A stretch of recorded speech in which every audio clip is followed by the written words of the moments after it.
Alrighty, folks. Welcome back to Saving Sarah. It is time to go to Hawaii and become a pirate as part of the member of the Yakuza. Surely you're following me here, and hopefully you'll follow me into this next upcoming run of Like a Dragon. Pirate Yakuza in Hawaii, 80% by Froob. Go ahead and let's take it away, Froob. Hi, hello. Yep, as briefly introduced, yeah, this is Like Dragon Pirate Yakuza in Hawaii. Relatively long run. Well, that guy on the chair with the tiger, we'll get to know him a bit more. We're going to do this on beginner, and this is a long run, so time's going to begin in 3, 2, 1, go. So the first thing we're going to do, the first thing that we get in the story is that Majima, long-time series fan favorite, he's got amnesia. He is waking up on this random island. And the first thing we do is a boss fight against the most fearsome pirate you've ever seen, who goes by the name of... Wait for it. It'll appear in a second. Wait for it.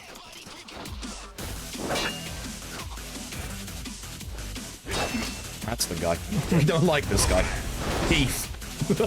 So, the nice thing about a lot of the modern day RPG games is that you can actually skip the tutorials like we saw there.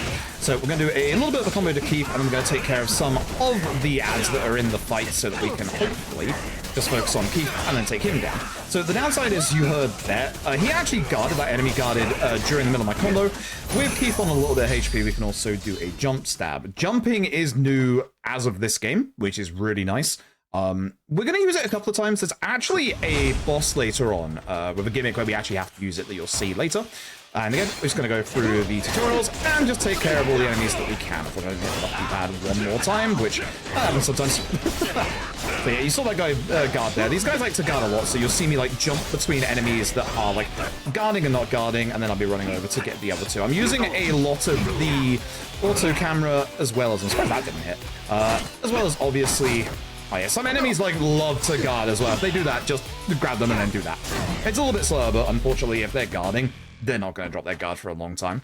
So what we're doing is we are using a style called Mad Dog style. This is the traditional Majima fighting style that you have seen and known for however many Yakuza / Like a Dragon games at this point. And now we have full control of Majima on this new locale called Rich Island. This is a fight spawn for the most part. Obviously, we don't like fight spawns because they're going to waste time. But the interesting thing is, when you're running in a fight, you're actually going a little bit faster than if you weren't in a fight. So with the Mad Dog style specifically, you actually run a little bit faster. So you'll see in certain points like here, I am going to intentionally walk into fight spawns to be able to run a bit faster to go around like this area.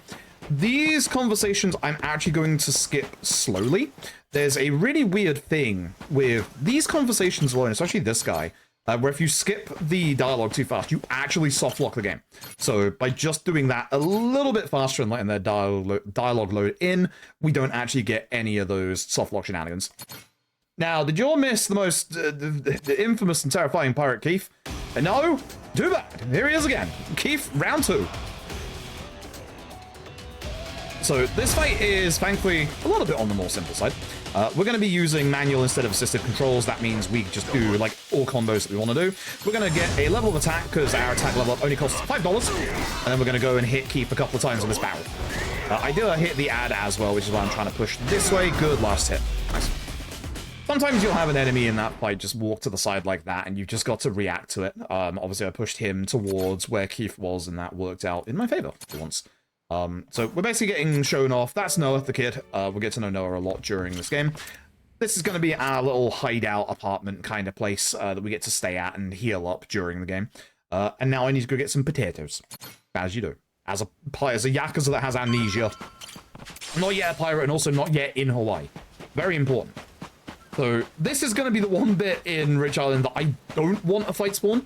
There's a very nasty fight spawn that can occur here, which I have got. It is this fight spawn right here. Is this the one I can sneak past? I think this is the one I can sneak past. I'm not going to risk it. Not when they saw me that early. So what you can do for fight spawns is you can just save and load like this. You will see me do this actually quite a bit during the run because there are certain fixed fight spawns you can do that with. And then this is a new feature for Pirate Yakuza in Hawaii. Cooking. Yeah, there is cooking in like previous like turn-based games like LAD and Infinite Wealth, but this is a little bit more involved than it is in those games where you just have to get the obviously the ingredients. Got a little bit of a mini game. We have to like make a fire, and then we're gonna have to do a little bit of ingredient chopping up. Now this is a veggie bento, which I don't have veggies. All I have is potatoes, so I don't know how it's gonna look like that, but. Essentially, these QTs are all going to be the same until the very final one. So all X, all square, double X, double square, X over, same, and then, oh, we got the fast one, good. The fast one is just all square because obviously that's just a quick mash. You can have any of the previous ones repeat themselves, apart from the quadruple X. So quadruple square is really good, really fast. We used to, in the very first route of this run, need to get a 2-star bento to sell at the start here, but we don't need to do that anymore, which is nice. Guaranteed fight spawn right here. Ready to die? Thank you very much. Again, just going to use them to get up these stairs a little bit faster. If I jump like this, you can see I get like a little bit of momentum when going like up the stairs themselves. And then for this next bit, we're going to have a fight coming up. Because this is a Dragon Engine game, a lot of fights, especially with a lot of normal enemies, are best dealt with a two-handed weapon, especially early on when we don't have that much to be able to deal with enemies. So grab this barrel and swing, and as you can see, it takes out a lot of enemies, which hopefully if they don't guard, this should be a pretty good fight. Pretty happy with that. Pretty happy with that. Impressive. Yep, usually two-handed weapons in any Dragon Engine game will just demolish anybody. Which you'll be seeing me use a couple of two-handed weapons in this game until we get a better solution. Talking about that fight spawn, Rich Island. So this is Rich Island. We washed up ashore on this island of Amnesia. Run to the left to avoid the fight spawn on the right. Run to the right to avoid the fight spawn on the left. We are going over here to the shop that's on this island. We're going to skip through this. We're going to leave, and then we're going to go forward to more new gameplay mechanics getting introduced. One thing that Majima is going to do is Noah has a pet tiger called Goro. So we're going to feed Goro, as you do, with some random pet food that we just have.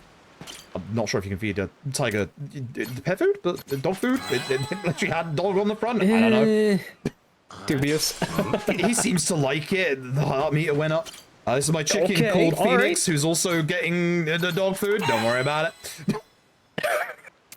He will rise from the ashes, hopefully, please. He gives us lots of eggs, which is nice, because eggs are in scarce supply in this game. But we're still not going to do any more shopping. We're now going to go to this big old pirate ship, because Majima saw this ship and was like, I'm going to go take that ship in true Majima fashion. And unfortunately, there is one man guarding this ship. Well, actually, there's three, but it's Keith. It's Keith. So this is Keith 3. He has found a mace. This mace is actually really powerful. This is actually technically a fight tutorial. You want to do 2 heavies with the barrel and then do a heat action. Whenever an enemy glows like that, they're going into their deadly attack phase. This is something that was introduced in the original Judgment, carried on in Lost Judgment. Whenever they go into that phase, they are invulnerable. But you can interrupt that invulnerability by using a heat action. Any heat action works. So that's why with that fight, you want to hit him with a barrel twice. And then obviously do that. Now, one thing you may know about Majima if you played Yakuza 5, I can make doppelgangers. Now there's 3 of them. As you do. Very clever pirate trick. We're going to be taking care of most of, like, obviously the pirates on the ship. We only have ourselves in this fight, which is why we use the doppelgangers for this fight specifically, because otherwise we would lose a lot of time. You can see my doppelgangers are very eager. I trust them more than I trust myself, if I'm being honest. They're really good. They're, like, you will see over this run, when we use them, they are genuinely really good. Whilst we're outside, we're going to get this, just $20 or $50 even on the floor. This healing item, and before I go into here, another attack boost, because I have $50. And then we're going to get our next boss. This is Masaru. He is this pirate ship chef. He cooks back. Don't worry about it. He makes some interesting stuff. Masaru's moveset, like that, his attacks are quite long wind-ups, but have a lot of, like, knockback on them, and also a lot of hyper armor. So we do actually have to be a little bit careful. Mid-fight QTE, most fights are going to have a mid-fight QTE. It's X for Masaru. The nice thing about Pirate Yakuza is all the mid-fight QTEs are the same every single time. They're not random like some Yakuza like Dragon games. By doing that, it will fill up at heat to half.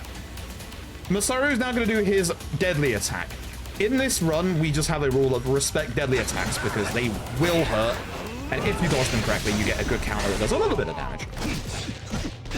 It just sets you up for like the rest of the fight. Good second phase. First phase not great, second phase very good. So that's Masaru. And we're now going to fight the captain of this ship, the much amazingly also named Jack. We're going to start this by running up and doing a heat action with Jack, because that's going to knock him to the ground. Jack has the same rules as Masaru. He has long wind-up attacks that have a lot of hyper armor and will actually knock us away. This is a bad spot for me to be in, because the game's not triggering me back onto Jack. This is unfortunate. I would like to not get shot, though. Unfortunately, I did. Camera's a bit not happy with the cannons here as well. X is the QT. I'm gonna have to be very careful here because I'm actually in a lot of danger. So I find that we play on beginner. This run actually gets very scary. There's a lot of times where you can just die that you'll see. Jack's EX is fast. Respect it. See? Very fast. At this point, I would like to try and get off a heat action onto Jack if possible. We're in a bad corner. If I can get behind like this, you can sometimes get the backwards one. He's going to hit me here, so I'm just trying to be careful, but unfortunately it messed up. If I get a heat action, that's fine. We'll just end the fight like normal. Take him down. He cancelled his animation by being on the stairs. That's interesting. That was not useful. The nice thing is we have the bento on us if we need to heal, and there's actually a spare healing item coming up here. So, with Jack defeated, Majima says this ship is now his. He is going to become a pirate. As you do. That's the plot. He now has a pirate outfit. So we're going to go into the pirates' quarters. We get $100. We're going to grab this Stamina and X, which is going to be useful for later on. And for safety, because it's a marathon, I'm going to grab this Toughness Z. And then we're going to head down here, where we head to the local shop again. We get teleported over there. We have a very, very important purchase to make now that we have a little bit of money, which you'll see in a second here. And the money will also help us with another attack boost that we'll be able to do going into the next fight as well. We're going to buy ourselves, of course, 10 beer. Beer is important. Alcohol is important, I'm afraid. Alcohol fills up our heat gauge faster and gives us a little bit of an attack buff, and also fills up our madness gauge, which we'll get into that later. Say hello to pirates. These guys have been giving me some problems lately, so I'm going over here, chugging 2 beers, going to my upgrades, getting an attack boost, and then hitting them hopefully all with a barrel. Just the one is unfortunate. Ideally, you can get all 3 with 1 hit, but sometimes that doesn't happen. Masaru actually trying to help for once. This is a very rare event, a very rare occasion. Masaru, as you will see over the course of this run, doesn't do anything. Thanks, Masaru. Here's the reason why we are going to be using our doppelgangers every so often. So, during all of this, that's a bad fight spot. It's actually walking towards the point. I'm going to have to... Can I get rid of them with the potatoes? No, I can't. I'm gonna have to get rid of them with a payload, unfortunately. This is like one of the worst side spawns you can get in this bit, just because you can't get past them. If they're walking towards you, there's a second route on the left-hand side that you can actually go instead and just bypass them that way. But this is why Chapter 1 is quite reset heavy, is because a lot of these fight spawns, if they're in the way, just are in the way. You also need to be a bit careful with this game. This is Jason, by the way. He's Noah's father. We're fighting him for reasons. This will get him into the pirate crew. Don't worry about it. There's a bit more in-depth reasons than that, but essentially if we can beat Jason in a fight, we are going to just go into his pirate crew. So, we're going to do this in a very specific way. We're going to hope that Jason isn't a bot, because he's been a big bot lately. Oh god, don't grab me. Beautiful. So, with him just doing a normal kick, he takes a barrel hit, and then we just do the jump strong. This is it's Strangle? No, this is XQT again. Because we have put on the... To this, we are refilling our heat at a good pace. Again, any successful QT is a half heat replenishment, which means that we just need to do 2 strong attacks, and then we will be able to take care of Jason. So grab the barrel, which is conveniently right here. That's why I don't use that one at the start, and just do that. His vulnerability is gone. Easy peasy. Good fight. That fight should be mostly consistent when you hit phase 2. It's not consistent phase 1, unfortunately, because Jason can just do things. Jason can guard, Jason can grab you. If Jason grabs you, you basically drop the barrel, and that's unfortunate. That's Chapter 1. Now I have a pirate ship. We're now off sailing the merry seas, as we do. So, and again, it's been very fast-paced, I'm afraid. If you've got any messages, now would be actually a really good time while I do a silly little tutorial on how to drive a pirate ship. Amazing, yeah, you do that. In the meantime, I'll tell folks about the bonus run of Soul Reaver 2 Remastered, any percent that we need to meet very soon by the end of this run in order to actually see. So folks, we are at $1,031 total in this event so far. Thank you so much for your donations thus far. We need to make it up to $1,222 to see a bonus Soul Reaver 2 run. So folks, that's another $191 from now. let's see those donations rolling in. Exclamation point donate in the chat. And remember, you can put that towards both the Soul Reaver 2 run, which you don't need to do anything about, and you can also put it towards the costumes that we're going to be using in Pirate Yakuza right now. So you have a 2-for-1 deal right now. Exclamation point donate. Let's see it. Yep. We do have a costume bit more. We'll talk about it in a little bit. It's going to unlock in... The costume stuff's going to unlock in this chapter, not for a little while, so... The winner is going to be the top 2, because I can put 2 costumes. Or if one costume wins, we can put that to both of our fighting styles. We're going to have that be a ongoing thing. Jack, can he EX me? Yes, he is. But just my double down. That's Jack. So yeah, that's Jack 2. There he goes. Goodbye, Jack. I actually had a little less madness gauge than I wanted going into this fight, but I actually forgot the game gives you your madness back, which is nice. At this point, the game is going to give us our second fighting style of the video game. This is Sea Dog. Get it? We got Mad Dog and we got Sea Dog. Makes sense. We're a pirate. Hey, yeah. So Jack, as you've seen so far, is a menace. So what we're going to do is we're going to stop him from running away by just doing a heat action. Heat actions in this game are pretty long, but for the most part, heat actions are very, very strong. We'll be getting into a lot of the different heat actions later when we unlock a couple that we want. The idea of the last fight and this fight is that we're getting Jack to half HP. Because we're getting into half HP, he is basically going into his invuln phase, and then we're taking out like the rest of the enemy that are in the fight, and then just giving Jack enough time to get out of his invuln phase, because like we don't even have like enough heat, or because we can just, you know, deal the rest of the ads. Now, if one of my crew members would like to help me out here, Jason. Keep an eye on you, Jason. Jason is usually quite aggressive in these fights, which is really nice. Masaru is not. This isn't just me dunking on Masaru. Trust me, you will see. Masaru isn't going to do much. We get a treasury of treasures from Jack's ship, which lists like a whole bunch of the treasures that you can get in the game. We get 2 CDs, which those are actually important for the speedrun. And now we get to drive our ship. Now, with the ship parts, these rings are boost rings. There's a speedometer at the bottom right that, you know, will show you how fast we're going. The stuff that we're picking up here, some of it you don't need to worry about. But the stuff that we want to worry about is the components. What we want is a certain number of normal components, quality components, and superb components. So, I obviously want to grab everything as I go through here. We have a specific point of the run where we need those components for. We only need 5 superb components, which isn't that much, which is good. There's 1, so I'm keeping a tally in my head as we go through. And about 15 quality components, which that's a good amount to get at the start here. That makes me actually quite happy. Because those are usually the ones that do not actually, you know, do much. You may have just seen a text box there saying, I've got a rocket launcher. I have a rocket launcher now. As you do. So you can actually do these tutorials before they pop up. You basically press down on the D-pad to go back on your ship. Press R1 to use smoke. Masaru fell over. He's fine. We just have to help him up. This is what can happen on your pirate ship if your crew can actually get taken out. It's not something you will see during this run on this difficulty. If we're on a harder difficulty, it's actually a big problem. And I'm just going to use the RPG twice, hit the pirate ship twice, go back onto the ship, it's on 1 HP, hit it with a machine gun fire, and that's it. Nice and simple. And then we're spinning around, get through the dialogue, go back on, and then use our last boost to get closer to the island that we have to go to for the story. So this is just teaching you about all the various like different aspects of pirate stuff, where there's like, you know, little islands and stuff. There's like treasure on these islands, surprise. So we've been told that there is a treasure on this island. We are going to go and find it, which is going to get us into an interesting fight. So one of the moves we can do with Sea Dog is throw our cutlasses. This is pretty good for doing a little bit of damage at like the apex of where we throw them, but also just keeping the enemy like close to where they are. I'm getting very unlucky actually at the moment with the amount of enemies that are guarding in mid-combo. I'm definitely getting very unlucky. This guy, unfortunately, as well. When, again, as we said earlier, in a fight, Mad Dog, much faster for movement, so we're going to go Mad Dog. Also, the light attack slide. There's a barrel of gold there, which we used to get in the run, but we don't get anymore. For this fight, the big problem is Corda. He's the guy, or Camden even. He's the guy with the larger HP bar. Corda is like, did you not hit me, please? I need this. Ideally, I would like to walk over and hit Camden with at least 2 hits. I'm getting very unlucky with some of my enemies today. And then do the heat action, and then he goes down. Ideally, in this time, Masaru dealt with the other guy behind us.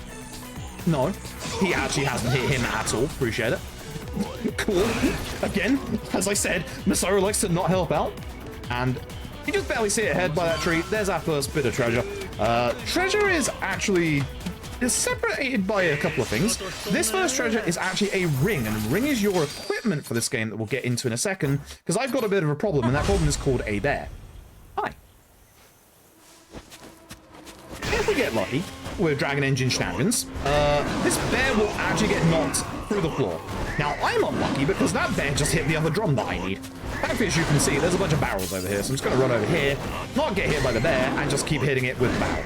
And once again, I'm hoping that one of these two will actually help me, Masaru. He really literally does nothing, I genuinely mean that. But that is a bear. Unfortunately, there is no bee bear. There is just a bear. But there might be a tiger. Right, so, with that, we go back onto our ship, we get a couple more tutorials. Chapter 2 is very long, there's a lot of tutorials to it. We're going to go and start sailing towards the lighthouse over here, and in this time, we're going to go and get our next, whoops, not rings, upgrade. We're going to get free health boosts, because you genuinely actually need health boosts in this run, even on beginner. Trust me when I say that there is a boss in this chapter that can kill us in 3 hits.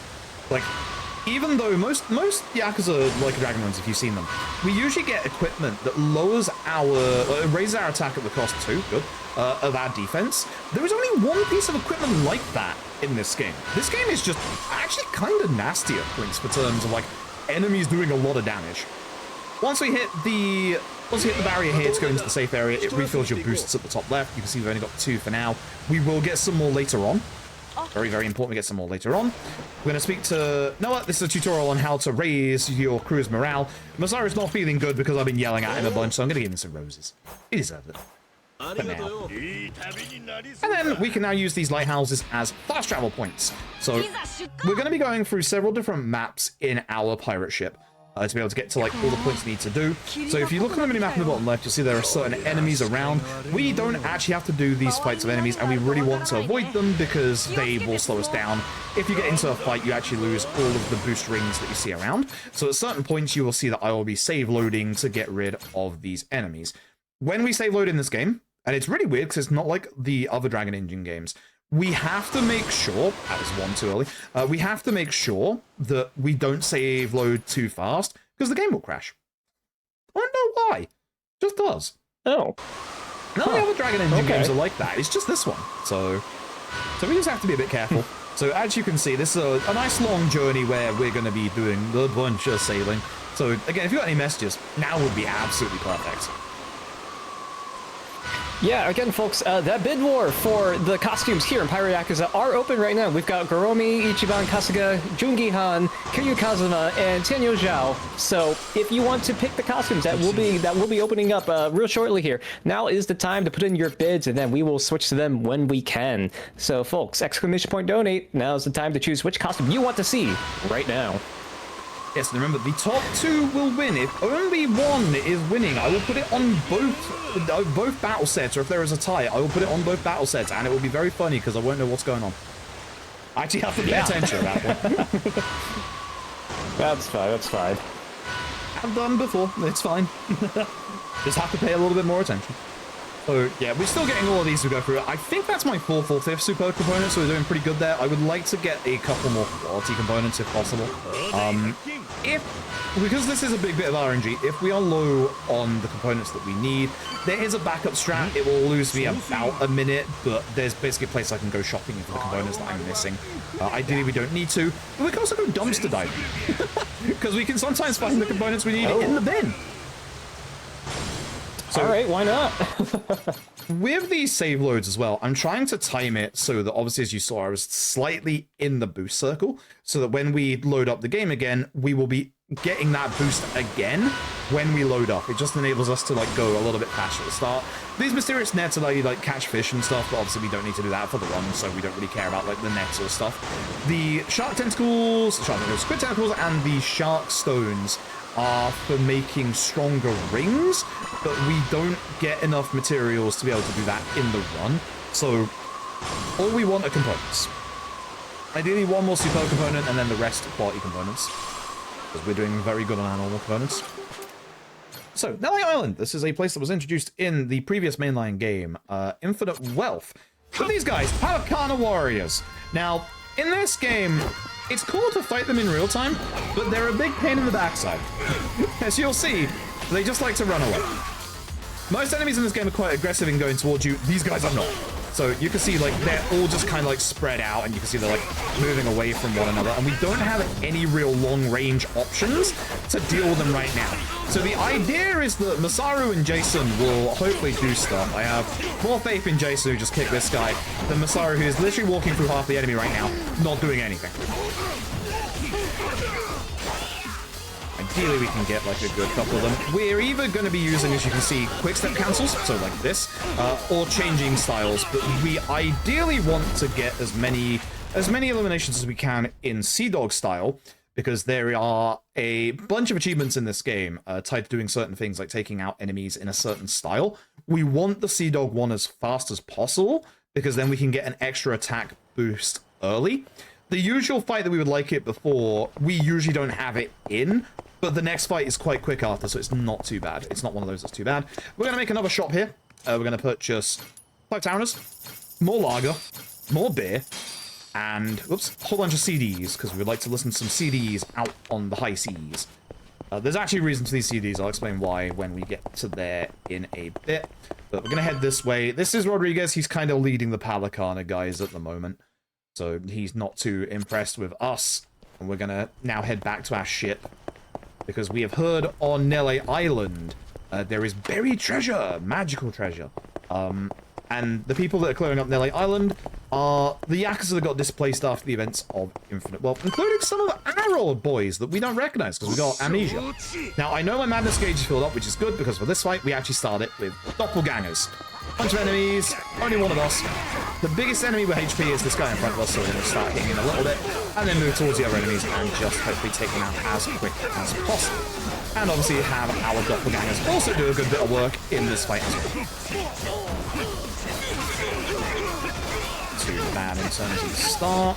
You can tell how well you're doing via how much time is left on your doppelgangers at the end. They actually dealt with the guy with large HP, so I'm really happy about that. That was a pretty decent fight. I'm pretty happy with that. So we're definitely not going to get the extra attack upgrade early because of the fact that we just didn't change the Sea Dog in that fight at all. When you use the madness gauge of your respective style, which you'll see Sea Dogs in like an hour or two, you cannot change styles. So if we use doppelgangers, we are stuck on Mad Dog. Sea Dog does a little bit of extra damage in a shorter amount of time than Mad Dog does, but they're still both pretty good in terms of their styles. We now need to leave, so what we're going to do is just disembark at LA Island, prepare to sail, and we're going to go to a place called Madlantis. Madlantis is a haven for pirates. It's like a lawless place that the pirates run, etc. But there is like a pirate hierarchy in there with a king and a queen, King Raymond and Queen Michelle, and you'll get to see King Raymond later on, played by Samoa Joe. So ideally, I'm trying to like do like certain combos to get all these enemies, or, like move around them like that. That was an okay fight. The nice thing about doing this fight is we also get it's a story fight that we have to do. Ideally, we don't get into any optional fights. Obviously, we get a nice $200 in compensation. Cool. That helps out a little bit. So now we're in Madlantis. We're gonna go to a pub or a bar called Dung Hill. I don't know who decided on that name, but Dung Hill. Pirates have the most wonderful naming conventions. And on the way, we're going to get introduced to a brand new version of the baseball minigame from previous games, which, because this is a minigame, you can quit it. In pretty much 90 to 95% of the cases in a Yakuza / Like a Dragon run, you can skip every single minigame. That guy, if he looks like Luffy, he does. He's like designed like Luffy. He has the blue shorts and the red outfit. Oh, it's Keith. Oh, no. What's he doing here? So unfortunately, yeah, Keith joins us again for this fight. Look at that damage that Keith does now. You actually have to be careful of Keith. I'm going to run over to Keith, ideally not get hit by these guys, and hit Keith in the head with a chip. That will keep him busy for a little while. And now I'm going to go and deal with the rest of the enemies in this fight. Ideally, both the gun enemies. I think I actually managed to take care of one of them, because I only see the one in here. But at this point, I have to be very careful of Keith. I don't want to take him out too early. I want him in a specific spot, which is actually, this is unfortunate, over here on this right-hand side. I would like to be in Mad Dog. So I'm going to hit him with this table. Oh, I forgot to beer up, that's why. And I'll take one of my towers for that. I'm just going to do that early because he's going to hit me and it's going to do a lot of damage. That is unfortunate timing, but it is what it is. I didn't get into halves. It's my fault. He's going to EX, so I'm just going to respect it. You do not want to get hit by this because it will almost kill me at this HP value. And then I'm just going to build up my heat for the rest of the fight. Never going to use my Beer against Keith, which is a shame because Beer is the way that you build up your heat very early, especially. But I really don't want to get hit by Keith at all, which is why I'm doing a lot of like quick step dodges here because unlike that move, he has a couple of moves that will literally just take me out in one combo at this point.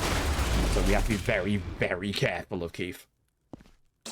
We kind of mock Keith because, you know, he's a fearsome pirate called Keith, but he will actually, like, demolish you in this fight if you are not paying attention. So, now I'm going to go to this guy. I'm going to buy 50 chips, not the good kind of chips that come with fish, the poker chips. And we're going to just use those to immediately buy some more CDs. We're going to buy ourselves the Persona 3 Reload soundtrack and the Shin Megami Tensei 5 soundtrack, because they're good soundtracks. That gets us 10 CDs, and you'll, again, understand why we get those 10 CDs later. It gets us a couple of points early, so that we can get a couple of upgrades for our styles early. Where's the fight spawn? It's ahead of me, so I'm going to go down here.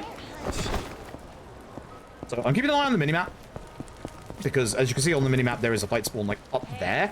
So there's a little, like, way down here. This saves us having to save load. There might be a fight spawn coming up ahead. We're going to find out. This would be the fight where we get the attack upgrade early. We definitely have not gotten the Sea Dog like eliminations in time because I've been paying attention to it. So in this fight, we would use Sea Dog and just take care of these enemies. Again, ideally, I will take care of these guys. Our unfortunate only friend in this fight is Masaru, so don't expect him to do much. There is one enemy in this fight, this guy, who has a very large HP bar and is going to try and take us down like during our combos. So I'm just gonna, there it is, Salty Slugger. Upgrade abilities, attack boost. There we go. Now, we can have some fun. We're gonna go grab any weapon over here and just hit this guy with a heat action. That's what you want to do to that guy. He has a little bit too much HP to just deal with normal combos. I'm getting very unlucky with my enemies, either guarding or dodging a lot. I'm getting some very, very unlucky enemies so far. Okay, fight otherwise. Now, my HP might look like it's a bit of a cause for concern, but this game actually does something kind of nice. Every time we go back to sea, which we're about to do now, the game is going to refill your HP. So it's actually really, really nice. So this is going to happen quite a lot during the run, where it's going to look like my HP is in like a little bit of danger, but we don't actually have to heal it, because it's going to do it for me automatically. At this point, we're going to go to the deserted island over here. I believe is Giga Island, if I remember rightly. A couple of components on the way. That'll be a great time if you've got any messages.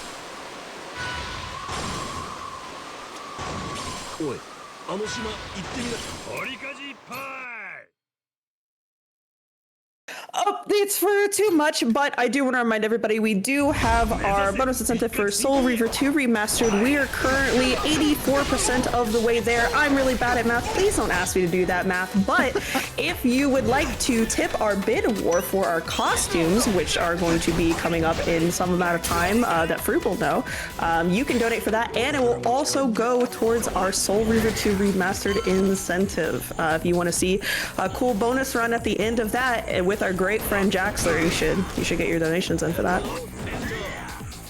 That is unfortunate. I was hoping to hit these guys here, but that's very unfortunate. Please do not break my paddle, because I need that. Okay, goodbye to my paddle. That's unfortunate. The paddle makes the next fight a little bit quicker. I don't want to use my doppelgangers, because I need them for the next fight. The idea here is you grab the paddle, you take it through to this guy, and then you take care of this guy with heat actions. So instead, let's do it the old-fashioned way. Take him out normally. Nice guard. I'm gonna do this and do this. And hopefully take care of you while you're on the floor. I'm really hoping that Jason takes care of like some of the ads, because once again, Masaru is doing literally not much. Keep back here.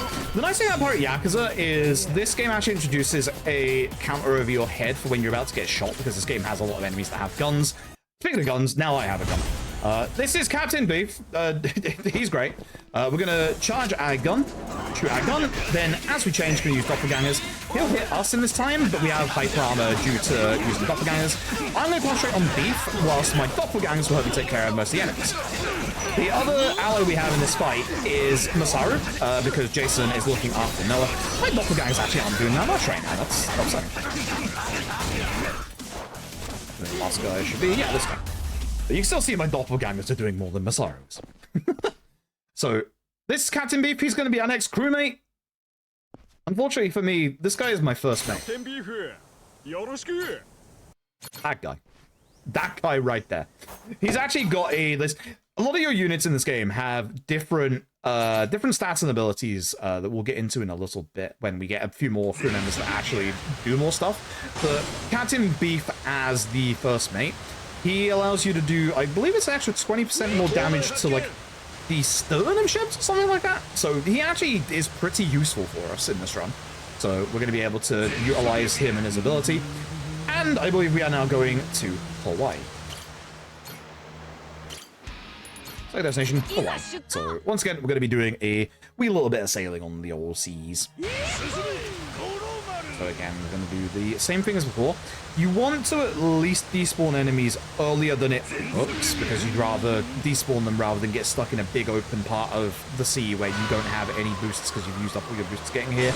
I believe it is the first ring as soon as we leave this one. This one, if I remember rightly, has the tricky fight spawns that are a lot closer than they appear in both this bit and a later bit. Unfortunately, that didn't count as me being in the ring, but that's fine because as you can see, we've got the gold box up ahead. I'm not sure if I've mentioned with the gold boxes, these refill your fuel at the top left, so you'll see I go from 1 out of 2 to 2 out of 2. So when we get to a nice little chunk here in the middle, as you can see on the mini-map where there's no boosts, we can just use those boosts that we picked up and then just get through them a little bit quicker. The way that I remember this fight spawn despawn is because we're going to get a little bit of dialogue in a second here saying, oh, there are enemies up ahead, and that's like the perfect time to do so. Boost that we can use here. Again, I'd really like a couple of quality components at this point. Like, I've got enough superb, but I really need a couple more quality ones. This is like the last time that we basically sail the seas to get enough components, because that's Hawaii off in the very far distance. So I'm really hoping we start getting a couple more quality, because we are a little low on those. When we get to Hawaii, we basically need a certain number of normal components that I've forgotten. I think it's like 60, about 15 quality and 5 superb. So we just need a few more quality and we should be good. I think 1 more superb as well. 4 of those. There's my 5th, so that's, we definitely have enough of those now. So the whole bunch of quality components would be very nice for this game. If we have like 1 or 2 low, it's not too bad because we can actually basically like material exchange a couple of the lower tier materials into the next tier. So we'd be able to take some of our normal components into the quality, but it uses up quite a lot. That's why I would like ideally to get a good couple of quality. This fight spawn is a lot closer than it looks. This fight spawn is much, much closer than it looks. So you actually want to despawn it pretty much as soon as we get to this gate right here, I believe. I think it's the first one, not the second one, but this one is very, very like deceptive because you're kind of going to the right, and as you can see, it's now gone. Good, good, good, good. More of those would be nice. I definitely don't need any more superb. We're definitely good on those, so I do a couple more quality, but I think that's all of our boxes. So when we hit Hawaii, what I will do is I will look in my inventory to see the numbers of components that I have, and if I have to make that quick little trip up to the top left part of the map, then I'm going to have to do that. It is unfortunate, but it is what it is. I'm also going to be running through and checking some bins if I don't have enough, because there is a chance that we will find some on the way through Hawaii. So here we go. We're going to get some bark at Hawaii, and we're going to do our next big little bit. Hawaii is quite involved, what we have to do in the run, which is quite nice. It is a very big map. It's the biggest map that RGG have made. It was obviously introduced in Infinite Wealth. And we got these two conspicuous looking guys just standing by a palm tree. Definitely not waiting for us. I'm going to try and take care of Joseph first. That's not the combo I want. That's still fine. I missed one of my hits. And we'll take care of Idris when he falls down after that launch. That's not too bad. So, once again, we're going to be going through Hawaii. I'm going to check my inventory real quick as I go through this cutscene here, and then I'm going to see what we're missing, or if we've got enough inventory. We are good, actually. I think we're pretty good. Yeah, I think we're very good. So, with this bit, we're going to be running through the little bits of Honolulu. We're going to try and get into, not that fight spawn, but this fight spawn. I'm going to try and chain this fight spawn as far as possible. So what we're gonna do is it's gonna look a little weird in that I'm gonna like kind of run out to the middle of the road here and then sideways, because that will hopefully not get them caught on the side, but they're a bit far back, so I think, yeah, that's gonna get them caught on the car. So that's fine. Thankfully, we got a new fight spawn right here, so we can just use this one to keep going, which is really nice, actually. That's a really lucky fight spawn. One thing we do need to do is we need to go down here, and this silver car with the yellow top here is a taxi. So I want to make sure that I get that taxi. Because we don't get the UI marker because we're in a fight, I'm just running a little bit further to make sure that I get that taxi. It is very important we get that taxi for this bit. Yes, you can get hit by cars in this game. Yes, it loses you time. So ideally we don't do that either. And then we'll run past these guys over to Revolve Bar, introduced in Infinite Wealth. It should be an area trigger. It should get rid of this fight spawn, yep, as soon as we get here. So there's two kind of triggers, area triggers and confirmation triggers. That's a confirmation trigger where you obviously have to press X. An area trigger is where you just walk into the area itself and then it will just proceed with, you know, the next part of the story. This is Camelot. Don't ask. We're gonna go save Camelot. Just don't worry about it. We have some actual big, we actually have some big speed tech coming up after this fight. So Camelot's being harassed at this shrine. It's just like Infinite Wealth. You can get fortunes for Camelot to get some things, and we actually are going to do that in this run. So I have to remember part Yakuza's shrine fortune list instead of Infinite Wealth's. Ideally, we will hit Bailey here, and he won't guard. That's a mistake. That's unfortunate. He guarded, that's a shame. He's the one that can, like, delay this fight with an EX move, so that's why we want to take care of him first. And Colin should just go down to, like, any normal attack at this point. Ideally, you can obviously hit him with one other attacks that hits Bailey, but usually he walks away. At this point, we get the tutorial for, hey, go find these fortunes. Here is one of the fortunes behind us. I'm gonna grab this one. I'm gonna grab this one. And then we're gonna grab this one. And then we're gonna go play some shogi, and it's time for some actual speed tech. So what we're going to do is we're going to do puzzle shogi specifically. So this is a preset puzzle which has one solution to it. We're going to go move this piece, do not promote, and then watch what I do. It's very important. Note that I quit via the menu instead of pressing X to carry on. At this point, it should unlock Puzzle Shogi 2, but as you'll see, it still only has Puzzle Shogi 1. The game doesn't think that I have actually finished the first round of Puzzle Shogi. What that means is that my first time clear bonus, I get again. So instead of only getting like 200, 300 points for doing that round again, we get 700 points or 750 like we usually do. With that, we can quickly amass points in Puzzle Shogi. This tech was found by our Infinite Wealth runners back when Infinite Wealth came out, specifically TGP. And then just, it went into Infinite Wealth's run, it was backdated into Like Dragon's run, and it's also in this run, because we only need to get to 3,000 points, which is this round right here. So you can promote, and then that is it. That's our speed tech. This works in any Dragon Engine game that has Puzzle Shogi. You can just do this. You can get to the last round and get even more points. That's what we do in Infinite Wealth. And with this, we're going to go to exchange shogi points and get this treasure. It's going to get us a bunch of points and a bunch of money, $13,000, which is good for the next bit here. It's time for our next boss. This is Clark. I hope I do this properly, because I didn't earlier. Run over this bench and hit Clark with it, because Clark is a pain in the backside. We are going to drink beers. 1, 2, 3. Dodge him, grab the sign, hit him with this sign a couple of times.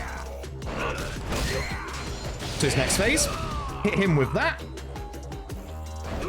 Grab the Tanuki statue, strong once, go into our inventory, Tarana ×3, and he action. Gets through his invuln phase, doesn't let him demolish us because his mid-fight attack there does like over half our HP, and just gets through the fight really fast. Good fight. Didn't actually mess that up for once, which is nice. Been messing that fight up a couple of times recently. Thank you. I'm actually really happy with that, because I have been messing up that fight. This is the taxi we ran past earlier. This is why we want to unlock it. We now need to go over to someone called Julie's. If you played Infinite Wealth, you know who Julie is. She is the blacksmith, and in this game, she is going to give us ship stuff. She can also be a ship member, but we don't unlock free cannons to be able to get her. We do on professional difficulty, but we don't on beginner. So unfortunately, this fight spawn is very much in the way. So what we will do is we will run over to them and save those them away.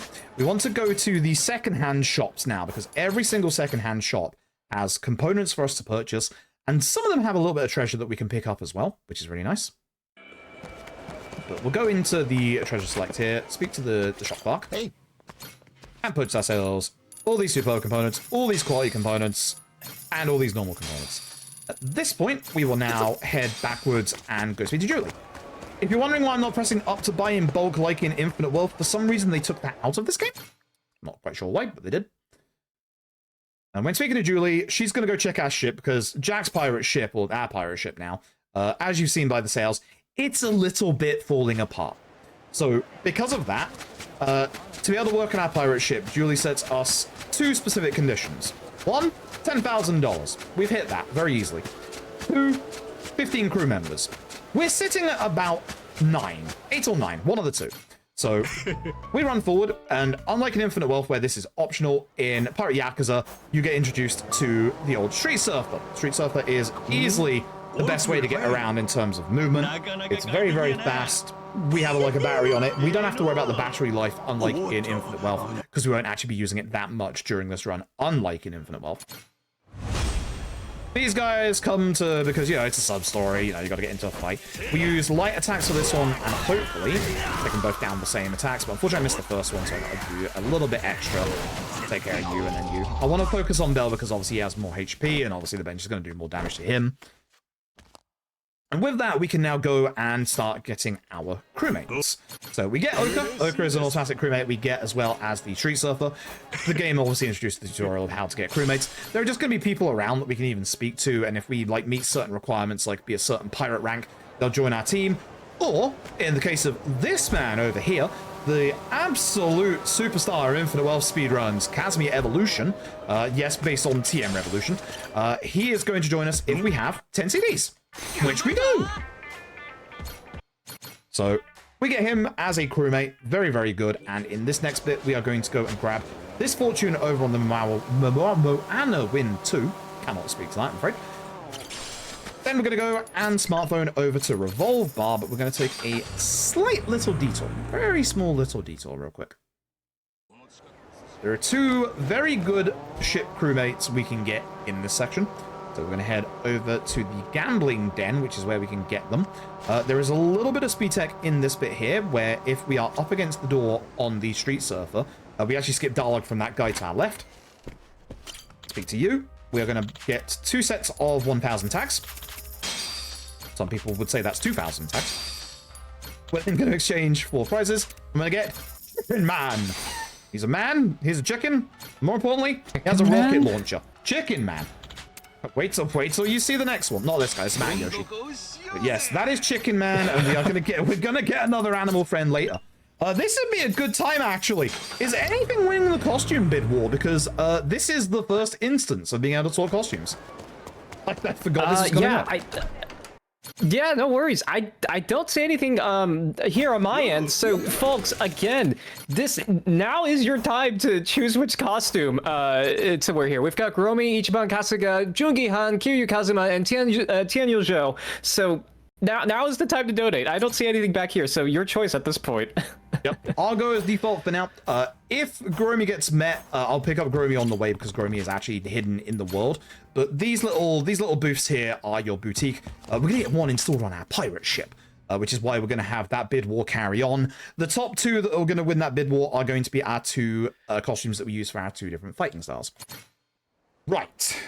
Got it. RNG time. We have to make friends. We have to make 10 friends. So what we're going to do is go around and wave to people. That's how you make friends, chat. Just go around and wave to people. That's 2 friends I've made already. We need 10 friends by we get to a certain point. Or 9. We have a backup friend that we can get if we only have a certain number. That's 3. That's 4 and 5, which is good. It also just goes, are you? We go around our Street Surfer wave. You can't do this in Infinite Wealth. This is quite a life they added to this game where you can do it on your Street Surfer, which makes this a lot nicer. I would like to say hello to you just in case. Some of the NPCs that you've already made friends with can actually get respawned in front of us, which is a pain for making friends. We should be pretty good. This fight spawn is really bad, so I'm going to walk intentionally into the sub-story to despawn that fight spawn. I think I'm on like 8 or 9 already, so we should be very good. We should be very, very good. I think I'm on 8. We'll know with the next one. Certain shops like this are always guaranteed to get a friend. That's 10. Easy peasy. Don't have to worry about it anymore. We go to Aloe Happy Tour, which is the place where you do your job stuff in Infinite Wealth. We're going to talk about this guy. Don't worry. He's had a hard life. Go outside. Camera out. Take a picture. unlike Infinite Wealth, actually drags us back inside. And we'll never speak to this guy ever again. We're gonna go and then get the reward for getting 10 friends, because there is a crew member we can get. And if you played some of the other Yakuza games or Like Dragon games, you recognize this guy, or probably won't, because unfortunately this is Hibiki. He is the 14th best host in Kamurocho here in Hawaii. Probably just on holiday, but yeah, that's him. I don't like this fight spawn.